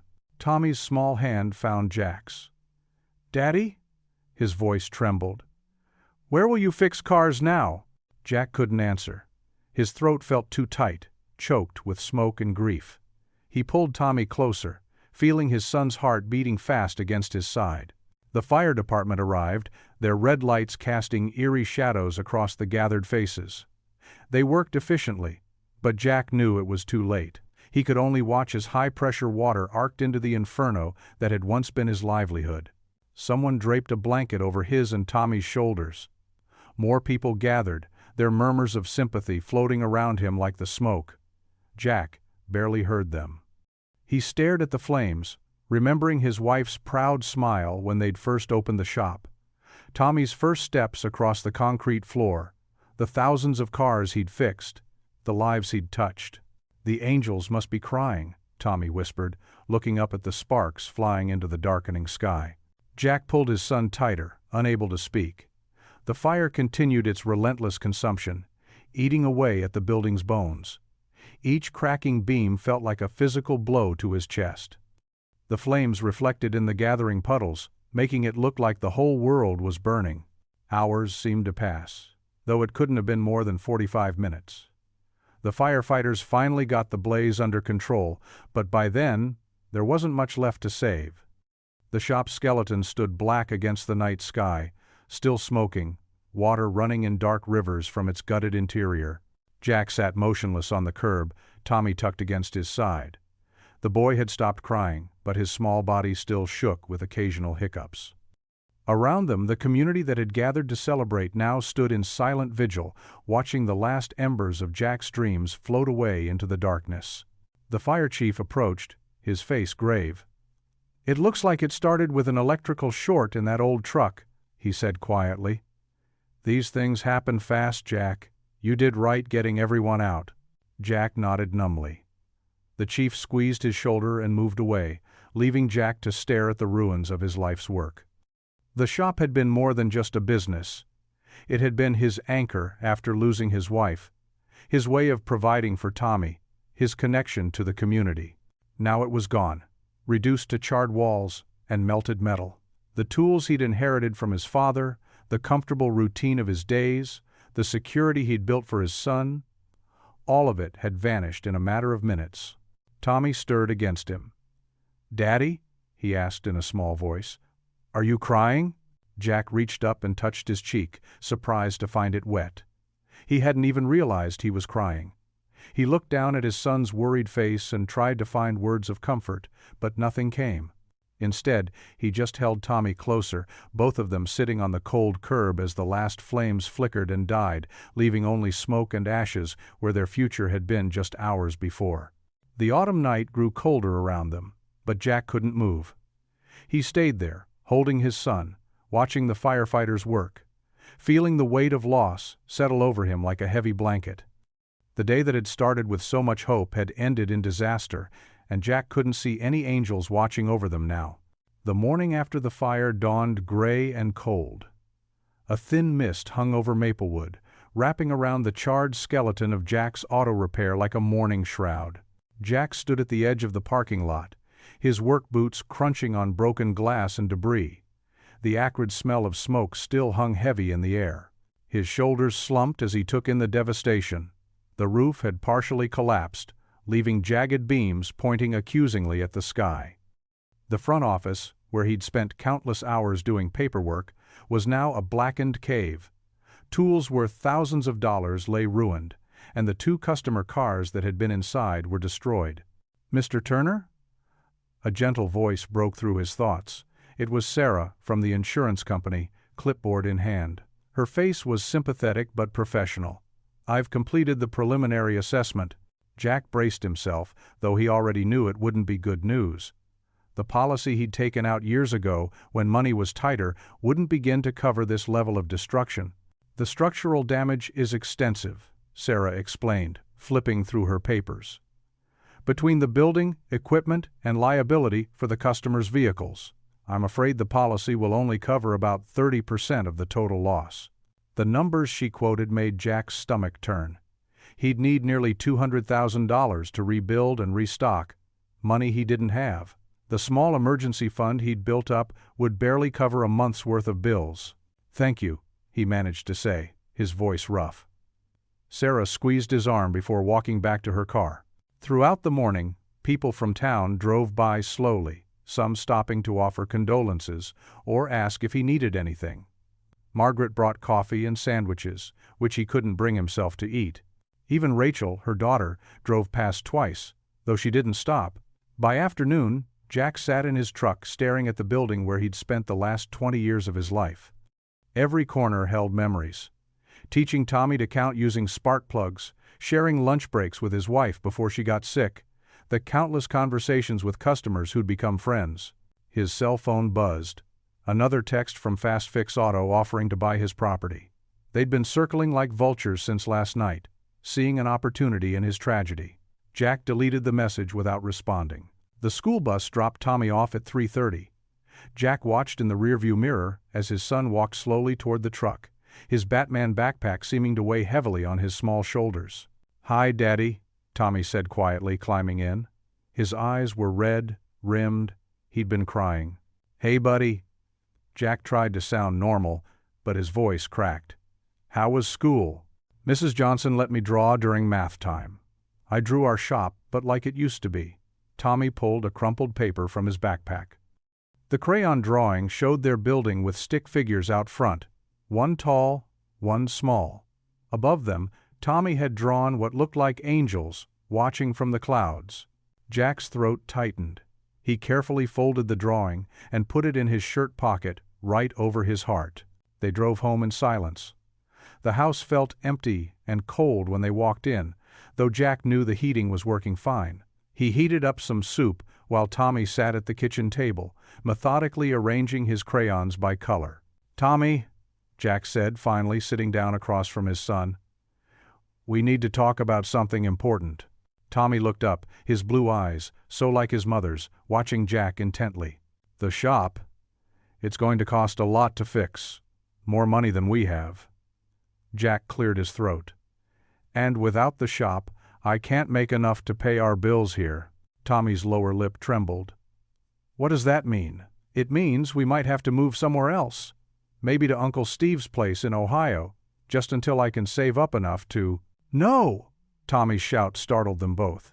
Tears spilled down his cheeks. "We can't leave! This is our home!" "Tommy, sometimes we have to. The angels don't want us to leave." Tommy pushed back from the table, his chair scraping loudly against the floor. "They watch over the shop, remember? They'll help us fix it." "Son," Jack felt his own eyes burning. Angels can't rebuild a whole building. Yes, they can, through people. Tommy was fully crying now, his small chest heaving. That's what Mom always said. Angels work through people who love us. Jack reached for his son, but Tommy ran from the kitchen, his footsteps thundering up the stairs. A moment later, his bedroom door slammed. Sitting alone in the quiet kitchen, Jack pulled out Tommy's drawing. The crayon angels smiled down at their stick-figure selves, watching over a shop that no longer existed. He thought of his wife, of her unwavering faith even in her final days. She would have known what to say, how to make this better. The sound of Tommy's muffled sobs drifted down the stairs. Jack closed his eyes, pressing his palms against them until he saw stars. The truth was, he didn't want to leave either. This town held every memory of his life with Sarah, every milestone of Tommy's childhood. But what choice did he have? He climbed the stairs slowly, his work boots heavy on each step. Outside Tommy's door, he could hear his son's prayer through the wood. Please, angels, don't let Daddy make us leave. Please help him believe like Mommy did. Jack leaned his forehead against the door, his heart breaking all over again. The image of his son's tear-stained face merged with memories of Sarah, of her gentle insistence that faith could move mountains. But right now, he needed something more concrete than faith to rebuild his life from ashes. Tommy, he called softly, knocking on the door. Can I come in? The only response was a quiet sniffle and the rustle of blankets. When Jack opened the door, he found Tommy curled up on his bed, clutching the photo of his mother that usually sat on his nightstand. The angels don't want us to leave, Tommy whispered again, his voice thick with tears. Jack sat on the edge of the bed, gathering his son into his arms. Tommy buried his face in Jack's shirt, his small body shaking with sobs. They stayed that way for a long time, holding each other in the growing darkness, while outside their window the first stars began to appear over Maplewood. 3 days after the fire, Jack sat alone at his kitchen table, staring at a pile of insurance paperwork he couldn't bring himself to touch. Empty coffee cups littered the surface, testament to sleepless nights. His phone buzzed constantly with messages from concerned neighbors, but he let them go to voicemail. Even Tommy's cheerful attempts to help couldn't pierce the cloud of shame that hung over him. Daddy? Mrs. Johnson left another casserole, Tommy called from the front door, where neighbors had been leaving food and notes of encouragement. Just put it in the fridge, son, Jack replied, his voice rough from disuse. He rubbed his calloused hands over his face, feeling the stubble of several days' growth. The doorbell rang, and Jack's shoulders tensed. Tommy, please tell whoever it is that we're fine. But when Tommy opened the door, an unexpected voice filtered through. Hello, Tommy. Is your father home? It was Rachel Peterson. Jack's chest tightened. After everything else, he didn't think he could handle more accusations. But before he could retreat to his bedroom, Rachel appeared in the kitchen doorway. She looked different somehow, softer around the edges, her usual sharp expression replaced with something that looked almost like concern. Jack, she said quietly, may I sit down? He gestured wordlessly to the chair across from him, watching as she carefully moved aside some papers to make space. Tommy hovered in the doorway, uncertain. It's okay, buddy, Jack managed. Why don't you go work on your homework? After Tommy disappeared upstairs, Rachel cleared her throat. I've been trying to get up the courage to come by since the fire. Jack stared at his hands, unable to meet her eyes. If you're here about the complaint. No, she cut him off gently. I'm here to withdraw it, actually, and to apologize. His head snapped up, meeting her gaze for the first time. There were tears in her eyes. I was at the car care day, she continued, her voice wavering. I stood at the edge of the lot for hours watching how you helped Mrs. Martinez with her ancient station wagon, even though she could barely afford oil. How you got down on your knees to explain to little Jimmy Peters how an engine works. The way you treated everyone with such kindness. Jack swallowed hard, remembering the joy of that day before it all went wrong. I saw what Dad always saw in you, Rachel went on, wiping her eyes. He used to come home talking about honest Jack Turner and his magic touch with engines. But when he died, I needed someone to blame. It was easier than facing the truth, that sometimes people just leave us, and there's nothing anyone could have done. "I tried," Jack whispered, the words he'd held back for years finally escaping. "I tried so hard to save him that day. I called 911 the second he grabbed his chest. I did CPR until the ambulance came. I know," Rachel interrupted, reaching across the table to touch his arm.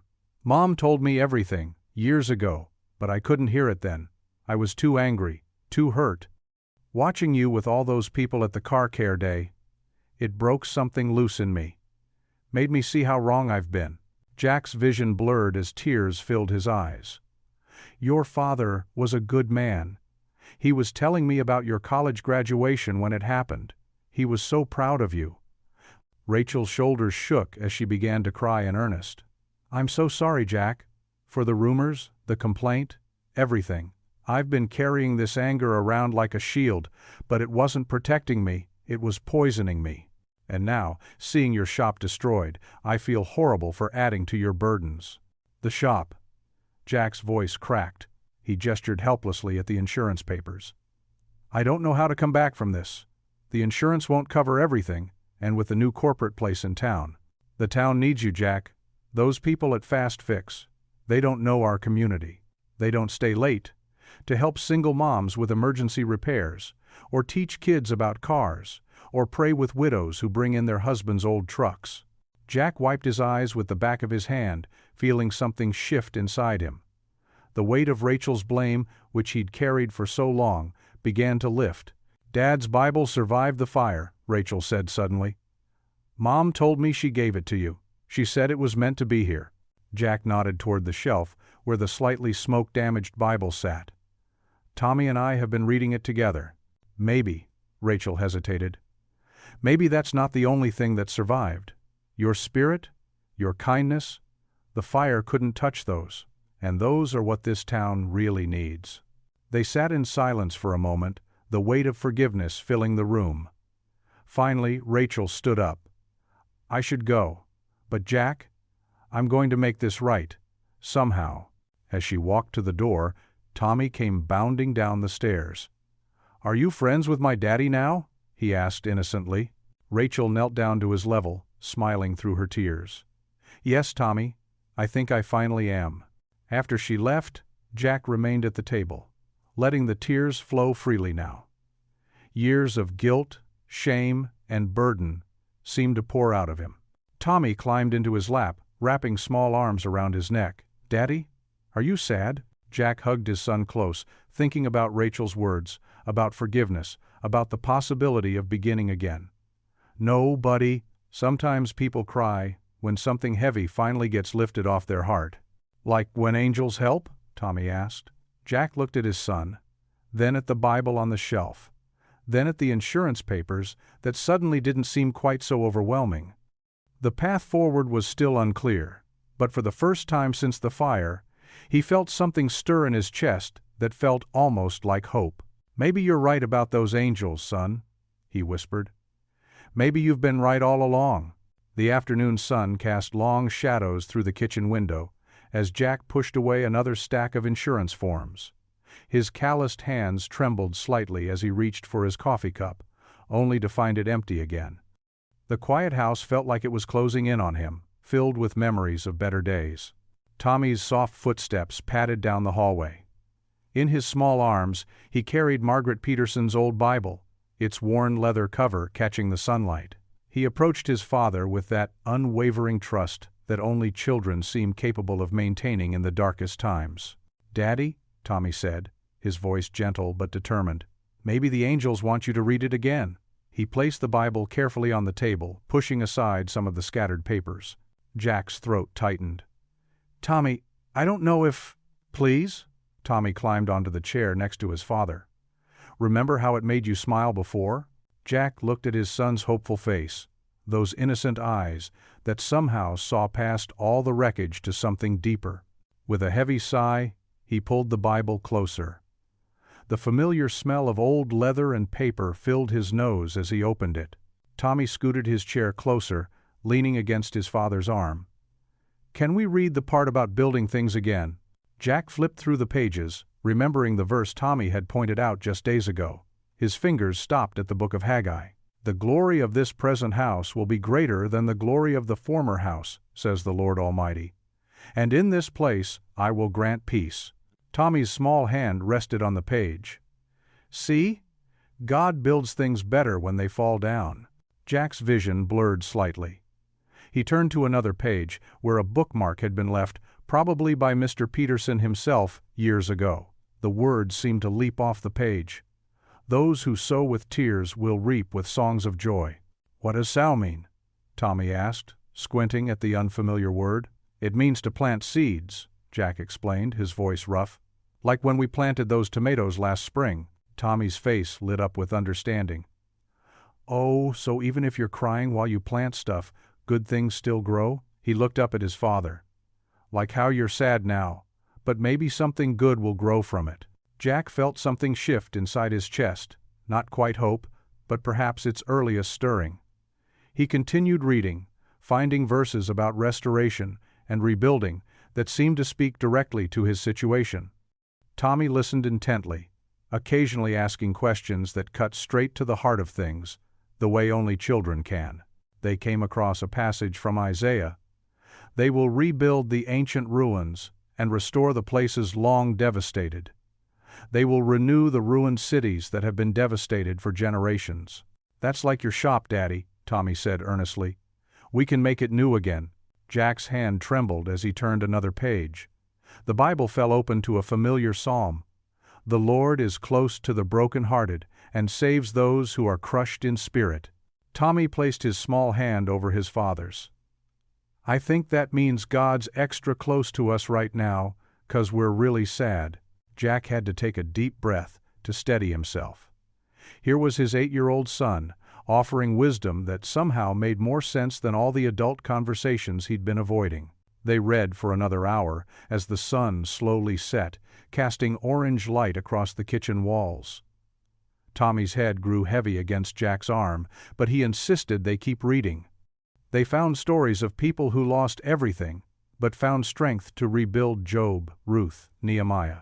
"Daddy," Tommy said softly, stifling a yawn, "remember when you taught me to fix my bike? You said sometimes things have to come all apart before they can be fixed right." Jack looked down at his son, struck by the simple truth in those words.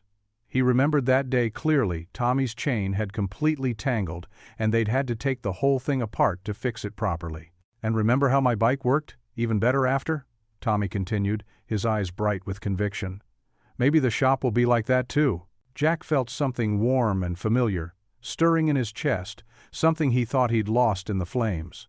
It wasn't quite hope yet, but it was its cousin, determination. He looked at his son's unwavering faith, at the Bible open before them, at the growing darkness outside that somehow didn't seem quite so threatening anymore. Tommy's small fingers traced the edges of the Bible's pages. "Mrs. Peterson says angels don't give up on people. And you always tell me Turners don't give up either." Jack pulled his son close, breathing in the scent of his shampoo and the pure, simple faith that radiated from him. How could he even think of giving up when Tommy believed in him so completely? The shame that had been weighing him down began to lift, replaced by something stronger: a father's need to live up to his child's vision of him. "Can we read just one more?" Tommy asked, fighting to keep his eyes open. Jack nodded, turning to one last passage. The words seemed to glow on the page. "Be strong and courageous. Do not be afraid. Do not be discouraged. For the Lord your God will be with you wherever you go." Tommy smiled sleepily. "That's what angels would say." Closing the Bible gently, Jack looked at his son, this small boy who somehow carried more wisdom than he knew. The crushing weight of the past few days still pressed on his shoulders, but something had changed. He couldn't give up, not while Tommy believed so fiercely in the possibility of renewal. The church basement hummed with activity on Wednesday evening. Margaret Peterson stood at a folding table near the entrance, a determined gleam in her eyes as she organized stacks of sign-up sheets and donation forms. The familiar scent of coffee and homemade cookies filled the air, while voices echoed off the wood-paneled walls.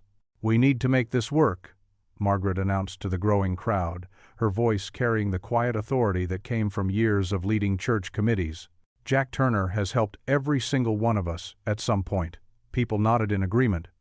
Mrs. Jenkins from the diner raised her hand first. "I'm bringing meals for the work crews, 3 times a day until the shop is back up." "Count me in for electrical work," called out Bill Henderson, the retired electrician. "No charge. Jack fixed my truck last winter when I couldn't afford the bill." Margaret smiled, jotting down names and offers on her clipboard. The basement grew more crowded as word spread through the small town. Parents with children in Tommy's class arrived with homemade casseroles and envelopes containing whatever they could spare. Rachel, Margaret's daughter, stood quietly in the corner, watching the scene unfold. Her earlier bitterness had melted into something softer, more reflective. She approached her mother's table with measured steps. "Mom," Rachel said, her voice barely above a whisper, "I'd like to help too. Maybe Dad would want that." Margaret's eyes welled with tears as she hugged her daughter. "He would, sweetheart. He absolutely would."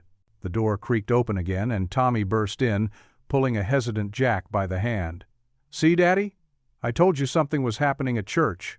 Jack stopped short, his weathered face registering shock at the crowd of familiar faces. His work boots left dusty prints on the clean floor, and his jacket still carried the lingering scent of smoke from the shop. "What's all this?" he managed to ask, his voice rough with emotion. Margaret stepped forward, laying a gentle hand on his arm. "This is your community, Jack. We're not letting you face this alone." Old Mr. Wilson, who'd been bringing his cars to Jack for 20 years, shuffled forward with his checkbook. "My grandson's starting carpenter work. He'll help rebuild, just needs materials." "I've got lumber at my yard," called out Pete from the hardware store. "Consider it yours, Jack." One by one, people stepped forward. The owner of the paint store offered to donate supplies. 3 retired contractors volunteered their expertise. A group of high school students promised to help with cleanup during their spring break. Jack stood rooted to the spot, his hand still held firmly by Tommy, who beamed up at him. The boy's unwavering faith in angels seemed to fill the room, touching everyone present. I don't know what to say," Jack stammered, overwhelmed by the outpouring of support. Sarah, who ran the local diner, stepped forward with a thick envelope. "We've been collecting donations all week. It's not much, but it's a start." Jack's hands shook as he accepted the envelope, unable to speak. Tommy squeezed his father's hand tighter. "See, Daddy? The angels sent help through people." A chuckle rippled through the crowd, but there was nothing but tenderness in the sound. Margaret began organizing people into committees: cleanup, construction, food preparation. The basement buzzed with purpose and hope. Even some of Jack's former customers who had switched to Fast Fix Auto were there, offering both apologies and support. "We should have known better," admitted Frank Thompson, looking ashamed. "Those corporate places don't know us like you do, Jack." Rachel approached Jack slowly, her eyes full of remorse. "I've been thinking about Dad a lot lately," she said softly. "He always said you were the most honest mechanic he'd ever known. He'd want to be part of this." Jack had to turn away for a moment, overwhelmed by emotion. Tommy wrapped his small arms around his father's waist, holding him steady. Margaret called everyone to attention, her clipboard now full of names and promises. "We'll start cleanup tomorrow at 8, she announced. "The construction team will assess the damage and make plans. Ladies, the meal schedule is set. Remember, we're not just rebuilding a shop, we're helping restore a piece of our community." The room erupted in agreement.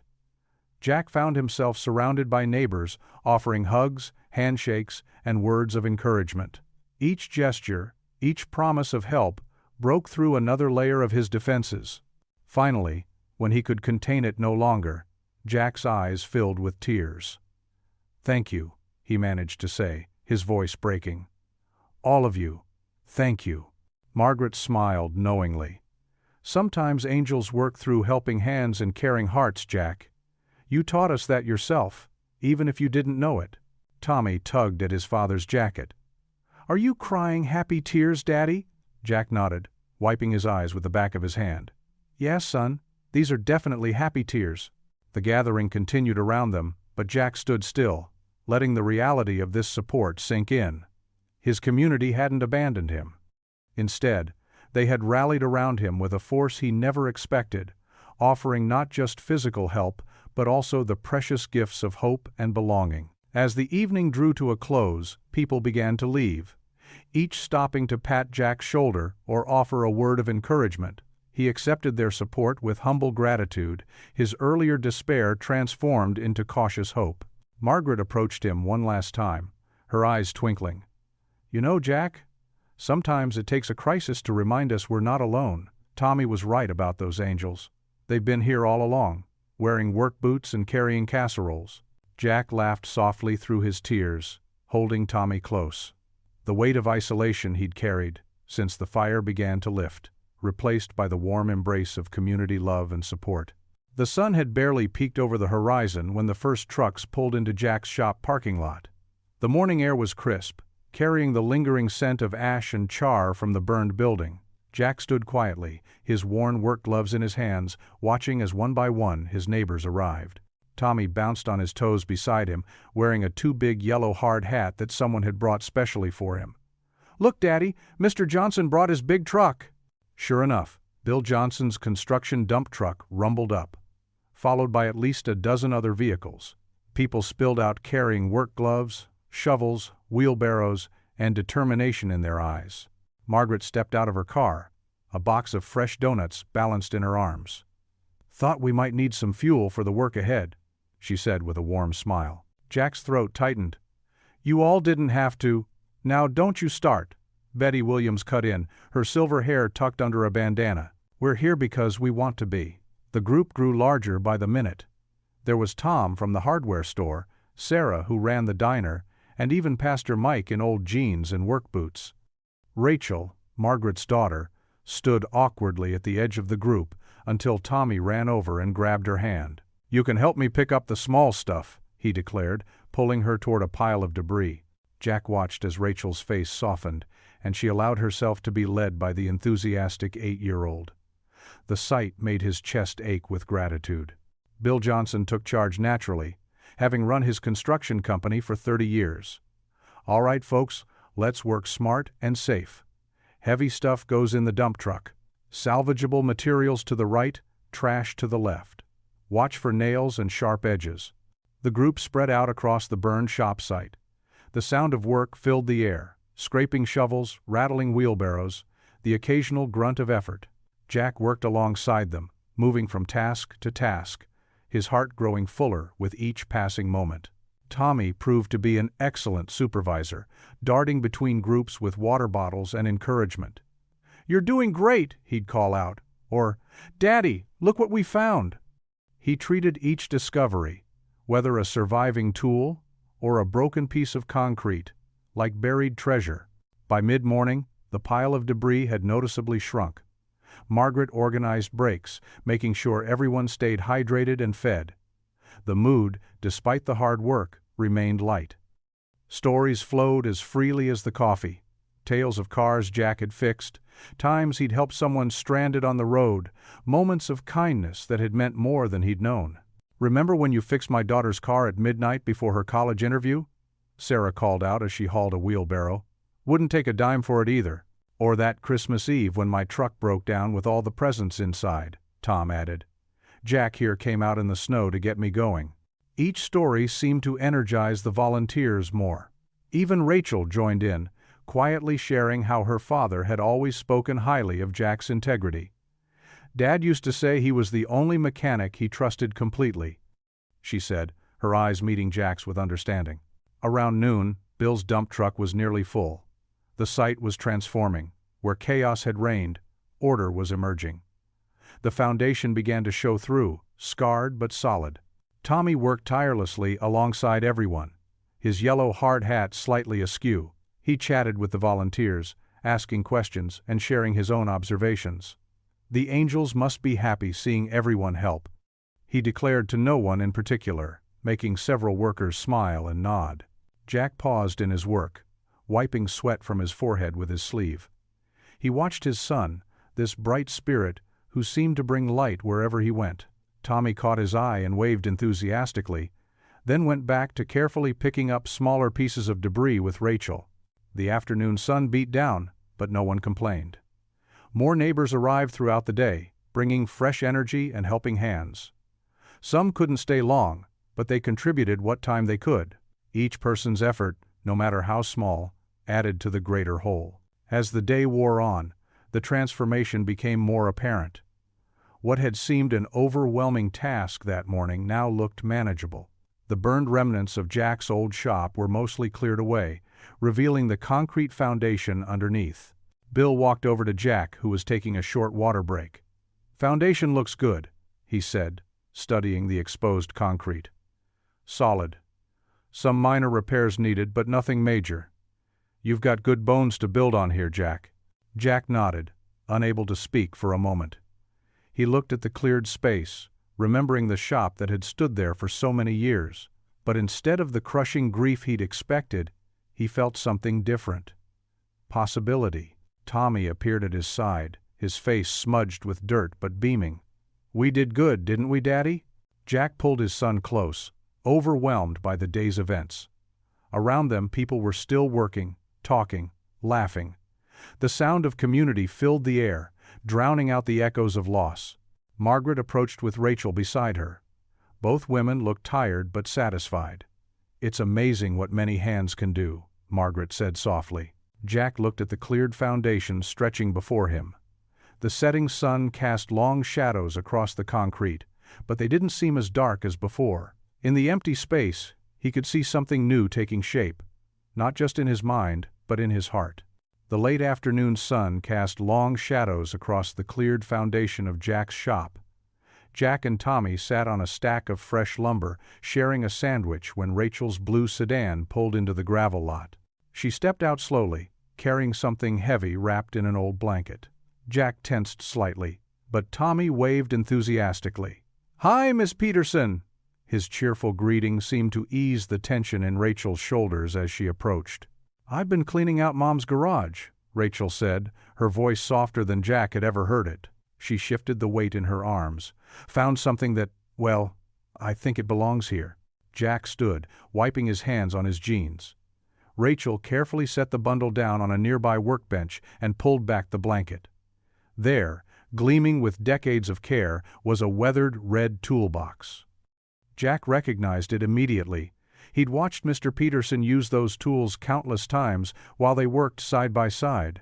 That's your father's," Jack said quietly, his throat tight. Rachel nodded, running her fingers along the worn metal handle. "Dad loved this box. Used to say good tools were like old friends. They never let you down if you treated them right." She swallowed hard. "I found his work journal inside, full of notes about days spent here, jobs you two tackled together." Tommy moved closer, peering at the toolbox with wide eyes. "It's so shiny," he whispered. "Dad polished it every Sunday after church," Rachel said, a small smile tugging at her lips. "He'd want this to stay here, Mr. Turner, where he was happiest." Jack's hands trembled as he touched the familiar scratches and dents in the metal. Each mark told a story. Like the deep groove from the time they dropped a transmission, both laughing so hard they could barely lift it back up. "Rachel, Jack started, but she held up her hand. "I was wrong," she said firmly. "I read his journal entries about you, about this place. He wrote about how much he respected you, how you always did things the right way, never cut corners." She took a deep breath. "The last entry, the day he wrote about how grateful he was to have a friend like you." Tommy slipped his small hand into Jack's, squeezing tight. Jack felt tears burning behind his eyes. "I spent years being angry," Rachel continued, "because it was easier than being sad. But Dad wouldn't have wanted that. He loved this shop, loved working with you. And I think," she paused, looking around at the community's rebuilding efforts, "I think he'd be proud to see his tools helping bring it back to life." Jack carefully opened the toolbox. Inside, each wrench and socket lay precisely arranged, just as Mr. Peterson had always kept them. The familiar smell of metal and oil brought back a flood of memories, good memories, untainted by guilt for the first time in years. "Thank you," Jack managed to say. "This means more than you know." Rachel nodded, wiping at her eyes. "Mom told me what Tommy said about angels watching over the shop. She smiled at the boy.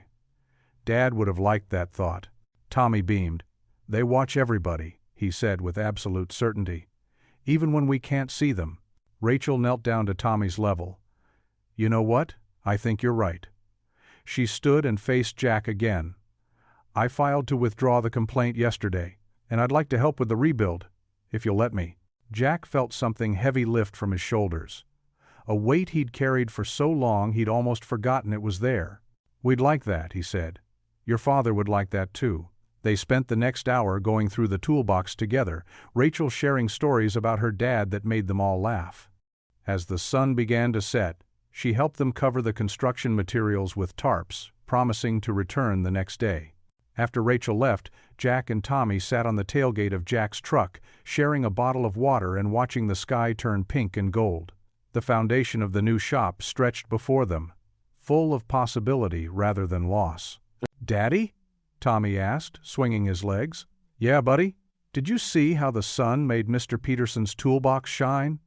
Like it was happy to be home?" Jack smiled, pulling his son close. "Yeah, I did see that. That's how angels let us know they're watching," Tommy said, matter-of-factly. "They make special things shine." Jack looked at his son's innocent face, then at the foundation where his new shop would stand. He thought about Margaret's kindness, Rachel's forgiveness, and the whole town's support. Maybe Tommy was right. Maybe there'd been angels watching all along, working through the hearts and hands of the people around them. He squeezed Tommy's shoulder and whispered, "I think angels do watch us." The early morning sun cast long shadows across the construction site that had once been Jack's auto repair. The air hummed with activity as dozens of townspeople arrived, carrying tools, paint cans, and building supplies. Jack stood at the entrance, his worn work boots covered in sawdust, watching in amazement as pickup trucks loaded with lumber and drywall pulled into the lot.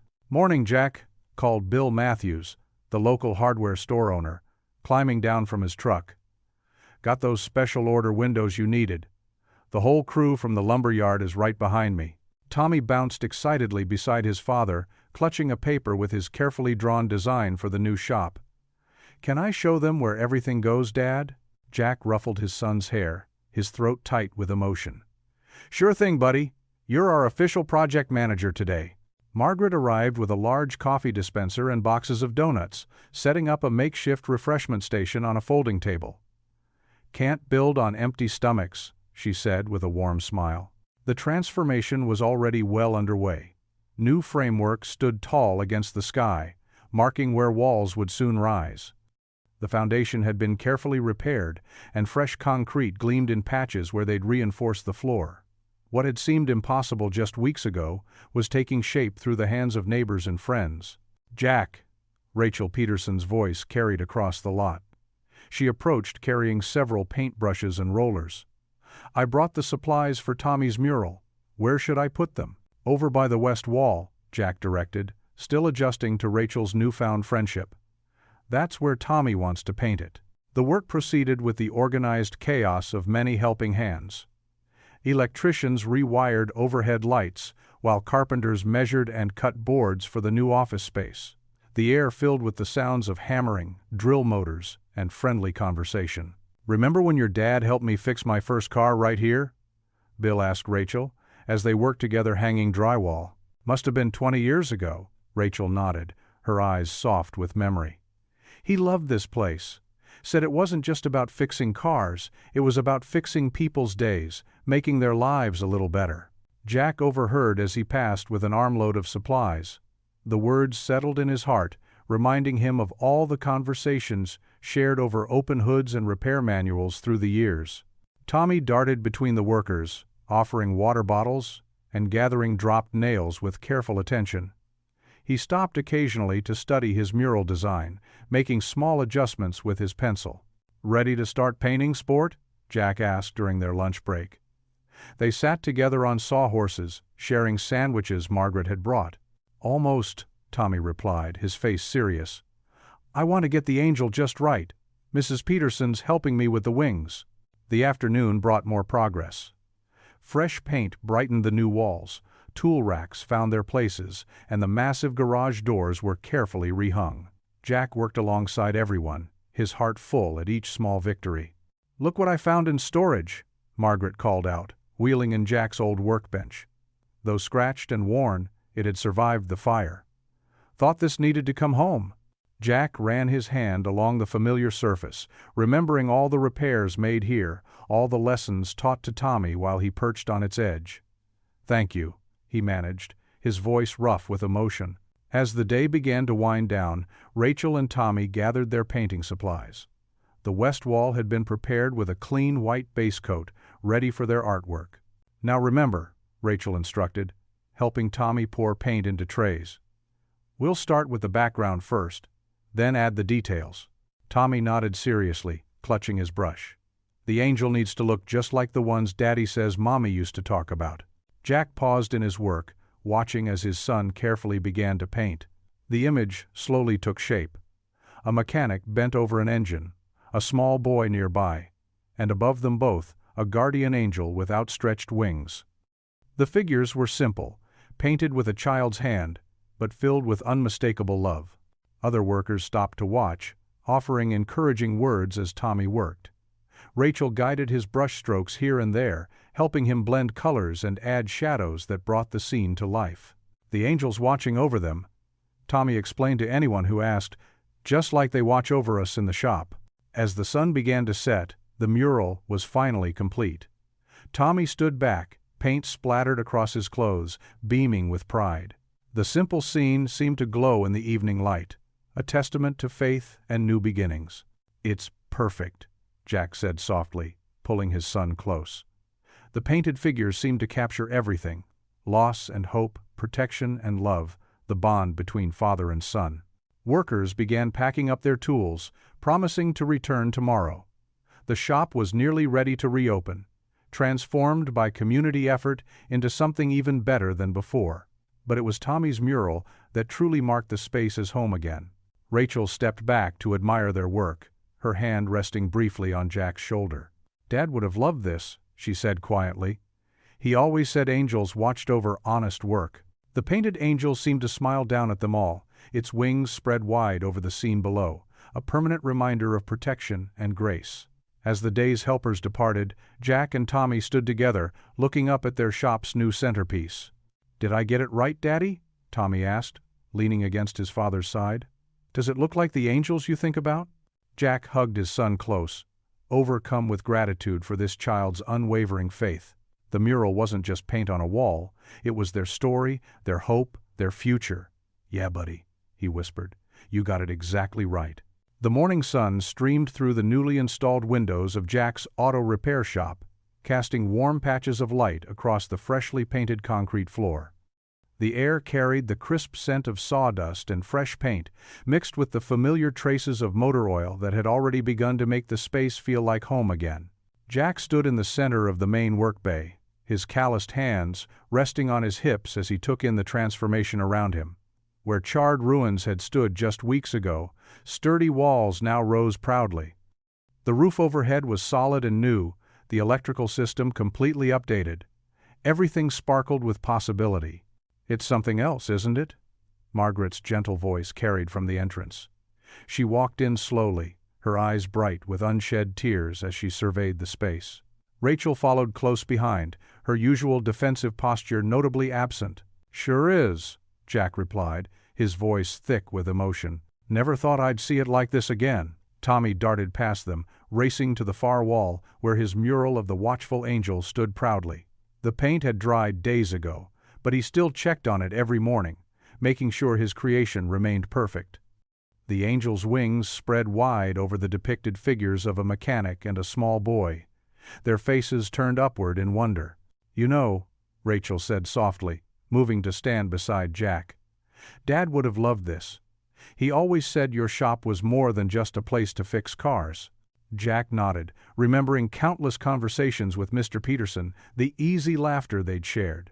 The memory no longer carried the sharp sting of guilt it once had. "Your father was a wise man," Margaret wiped at her eyes with a tissue. "He believed in community, in people helping people, just like what we've seen these past few weeks." The evidence of that help surrounded them. Local contractors had donated materials and labor. Neighbors had brought food every day for the workers. Children had helped paint the walls, their small handprints preserved in one corner as a reminder of the love that rebuilt this place.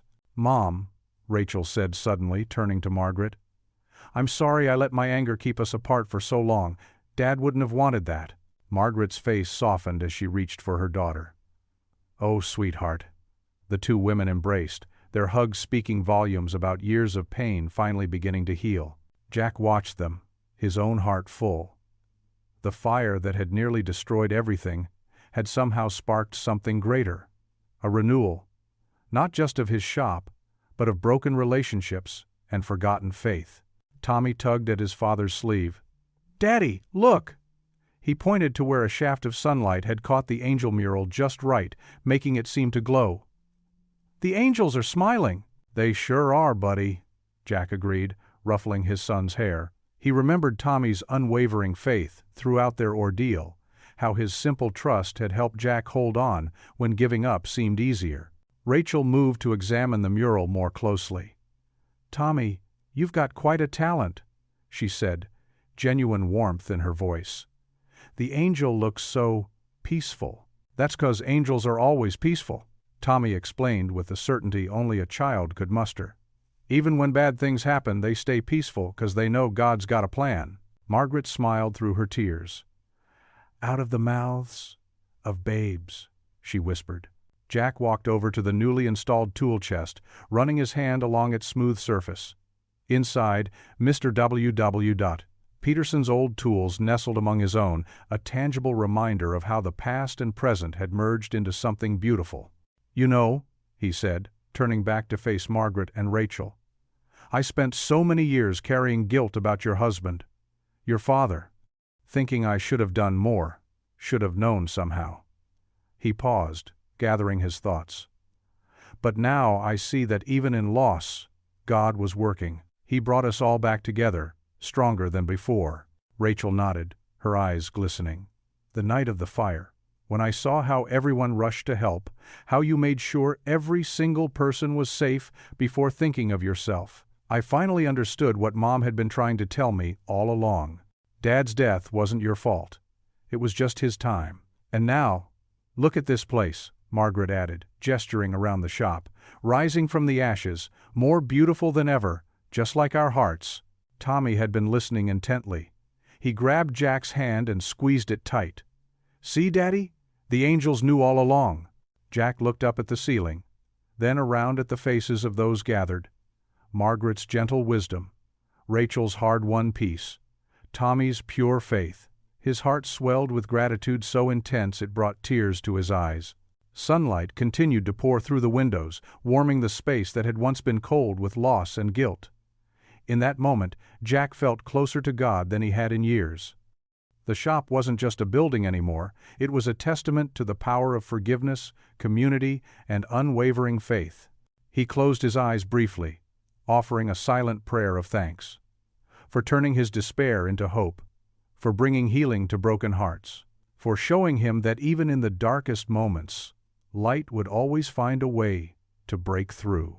The morning of the grand reopening dawned clear and bright, with sunlight dancing off the freshly painted exterior of Jack Turner's Auto Repair.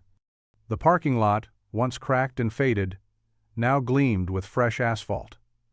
Colorful balloons bobbed in the gentle breeze, and a bright red ribbon stretched across the main entrance. People from all over Maplewood gathered in front of the shop, their excited chatter filling the air. Old customers stood shoulder to shoulder with the volunteers who had helped rebuild. Margaret Peterson sat in a folding chair in the front row, her eyes glistening with tears of joy. Next to her, Rachel held her mother's hand, a peaceful smile on her face, so different from the anger that had consumed her just months ago. Tommy bounced on his toes near the ribbon, dressed in his Sunday best, a crisp blue shirt tucked into khaki pants. He couldn't stop grinning as he watched his father shake hands and accept warm embraces from the townspeople. Jack himself looked transformed. Gone were the worried lines that had creased his forehead for so long. His work shirt was new, embroidered with Turner's Auto Repair over the pocket, and though his hands were as calloused as ever, they moved with confident purpose as he greeted his neighbors. Mayor Wilson stepped forward, raising his hands for quiet. "Friends and neighbors," he began. "We're here today not just to celebrate the reopening of a business, but to honor the spirit of our community. Jack, would you like to say a few words?" Jack moved to the front, clearing his throat. Tommy scampered to his side, slipping his small hand into his father's larger one. For a moment, Jack looked down at their joined hands, drawing strength from his son's unwavering faith. "I never thought I'd be standing here again," Jack began, his voice rough with emotion. "When the fire took everything, I was ready to give up, to walk away from the only home Tommy and I have ever known." He paused, squeezing Tommy's hand. "But my son kept telling me something I'd forgotten, that angels watch over us, even when we can't see them." A murmur of agreement rippled through the crowd. Margaret dabbed at her eyes with a tissue. "Those angels," Jack continued, "they weren't just in heaven. They were right here in Maplewood. Every one of you who brought food, who lifted beams, who painted walls. You were the angels Tommy kept talking about." His voice grew stronger. "This shop isn't just mine anymore. It belongs to all of us." Jack turned to Rachel, who straightened in her chair. "Some of us carried heavy burdens of grief and anger. But through forgiveness, we found healing. Rachel, your father would be proud of the courage you showed in choosing love over bitterness." Rachel nodded, tears streaming down her face as she clutched her mother's hand tighter. "And, Margaret," Jack's voice softened, "that Bible you gave me, your husband's Bible, it became our lighthouse in the storm. Tommy and I read it every night, and through those words we found our way back to faith." Tommy tugged at Jack's sleeve, whispering something that made his father smile. Jack knelt down to his son's level, nodding at whatever Tommy had said. "My boy here wants me to tell you something he's been saying all along." Jack straightened up. "He says that angels don't just watch, they bring people together. Looking at all of you here today, I know he's right." The crowd broke into applause, and several people wiped away tears. Even the usually stoic Mayor Wilson had to clear his throat several times. "Before we cut this ribbon," Jack said, "there's something special we'd like to show you." He gestured to the large canvas covering one wall of the shop. Tommy had an idea, and thanks to Rachel's artistic talent, we were able to make it real. Two volunteers stepped forward and carefully removed the canvas, revealing the mural beneath. A collective gasp rose from the crowd, followed by appreciative murmurs and more applause. The mural stretched across the entire wall, a stunning scene of a mechanic bent over an engine while a young boy watched. Above them, rendered in soft, glowing colors, an angel spread protective wings. The details were incredible. The worker's hands were clearly Jack's, and the boy's curious expression was unmistakably Tommy's. But it was the angel's face that caught everyone's attention. It bore a gentle, knowing smile that reminded many of Mr. Peterson. Margaret stood shakily, supported by Rachel, and walked to the mural. She reached out, touching the angel's face with trembling fingers. "Oh, Jack," she whispered, "it's perfect." The crowd's applause swelled again, filling the morning air with joy and appreciation. Tommy beamed up at his father, his face glowing with pride and love. Jack looked around at the faces of his neighbors, now more like family than ever, and felt something settle in his heart. The weight he'd carried for so long had lifted, replaced by a deep, abiding peace. Rachel stepped forward with a pair of scissors, offering them to Jack. "Would you like to do the honors?" she asked, her voice warm with newfound friendship. Jack took the scissors but reached for Tommy's hand again. "Together, son," he said, "just like everything else." The evening sun painted long shadows across the newly finished shop floor. Jack Turner stood in the doorway, his calloused hand resting on Tommy's shoulder as they took in the sight together. The air still carried the fresh scent of paint and new beginnings, mixed with the familiar comfort of motor oil and rubber. "Can we look around one more time, Daddy?" Tommy asked, bouncing on his toes with excitement. Jack smiled, his heart full. "Sure thing, buddy." They walked past the gleaming tool chests, their red paint pristine and untouched. Mr. Peterson's old toolbox sat in a place of honor on the workbench, its worn leather handle telling stories of years gone by. Tommy ran his small hand along its surface reverently. "This is where Grandpa Peterson used to stand, right?" Tommy asked, pointing to a spot near the bench. Jack nodded, swallowing past the lump in his throat. "That's right. He loved to lean right there and tell stories while I worked." The setting sun streamed through the western windows, casting golden light across the freshly painted walls. The new equipment sparkled, but it was the personal touches that made the space feel like home. Photos of classic cars lined one wall, while children's drawings, mostly Tommy's, decorated the office door. They paused at the customer waiting area, where comfortable chairs replaced the old plastic ones. Margaret had insisted on adding potted plants and a coffee station, making it feel more welcoming. On the small table sat a worn Bible, Mr. Peterson's Bible, protected now by a glass case. "Look, Daddy," Tommy said, pointing to the coffee table. "Mrs. Margaret left cookies again." Jack chuckled. The plate was still warm, chocolate chip cookies arranged carefully beside a note in Margaret's flowing handwriting. "For my favorite mechanics." They continued their tour, Tommy skipping ahead to touch each new feature with wonder. The hydraulic lifts gleamed with fresh paint, and the air compressor hummed quietly in its corner. The floor had been refinished with bright epoxy coating that made the whole space feel cleaner and more professional than ever before. "Remember when Rachel helped paint these walls?" Tommy asked, touching the soft blue color they'd chosen together. "I do," Jack replied softly.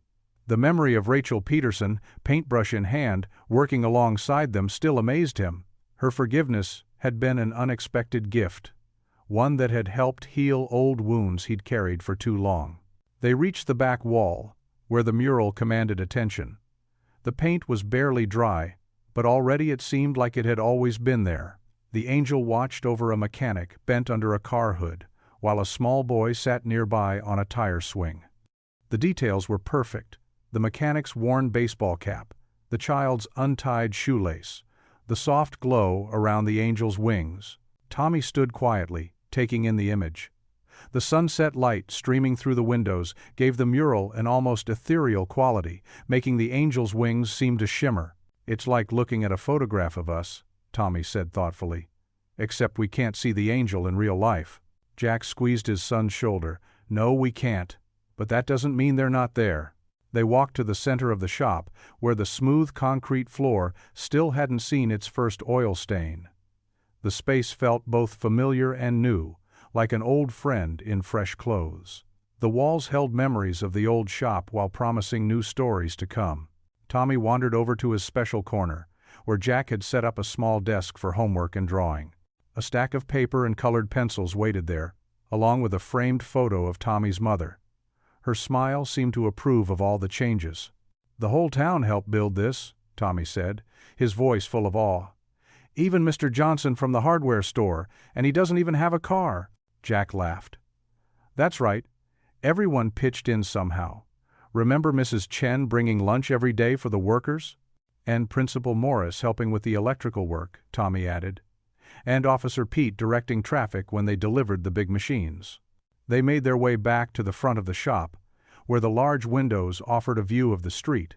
The Turner, Sun Auto Repair sign hung proudly above the door, its letters gold against deep blue. The sun part had been Tommy's idea, and Jack couldn't have been prouder. The last rays of sunlight filtered through the windows, creating long shadows that danced across the floor. The shop felt peaceful in the gathering dusk, full of possibility and promise. Jack could almost feel the presence of everyone who had helped make this moment possible. The community that had refused to let him give up. Tommy turned to look up at his father, his face serious in the fading light. His next words came out soft and wondering. "Daddy, do you think the angels are smiling?" Jack felt emotion well up in his chest as he looked at his son's earnest face. Here was the boy who had never stopped believing, who had seen hope when Jack could only see ashes. The same boy whose innocent question about angels had started a chain of events that led them here. He knelt down to Tommy's level, drawing his son close. Years of doubt and pain had melted away, replaced by something stronger, faith rebuilt through love and community. Tears welled in his eyes as he looked at his boy, seeing in him all the wisdom that comes from a child's simple trust. "Yes, son," he replied, his voice thick with emotion, "and I think they always were. What would you do if you were in their place?" Comment your answer below and let's see how you'd rewrite the ending. If you enjoyed the story of Jack Turner, I handpicked the next story that you will enjoy. Please don't miss this one. Click here to watch it.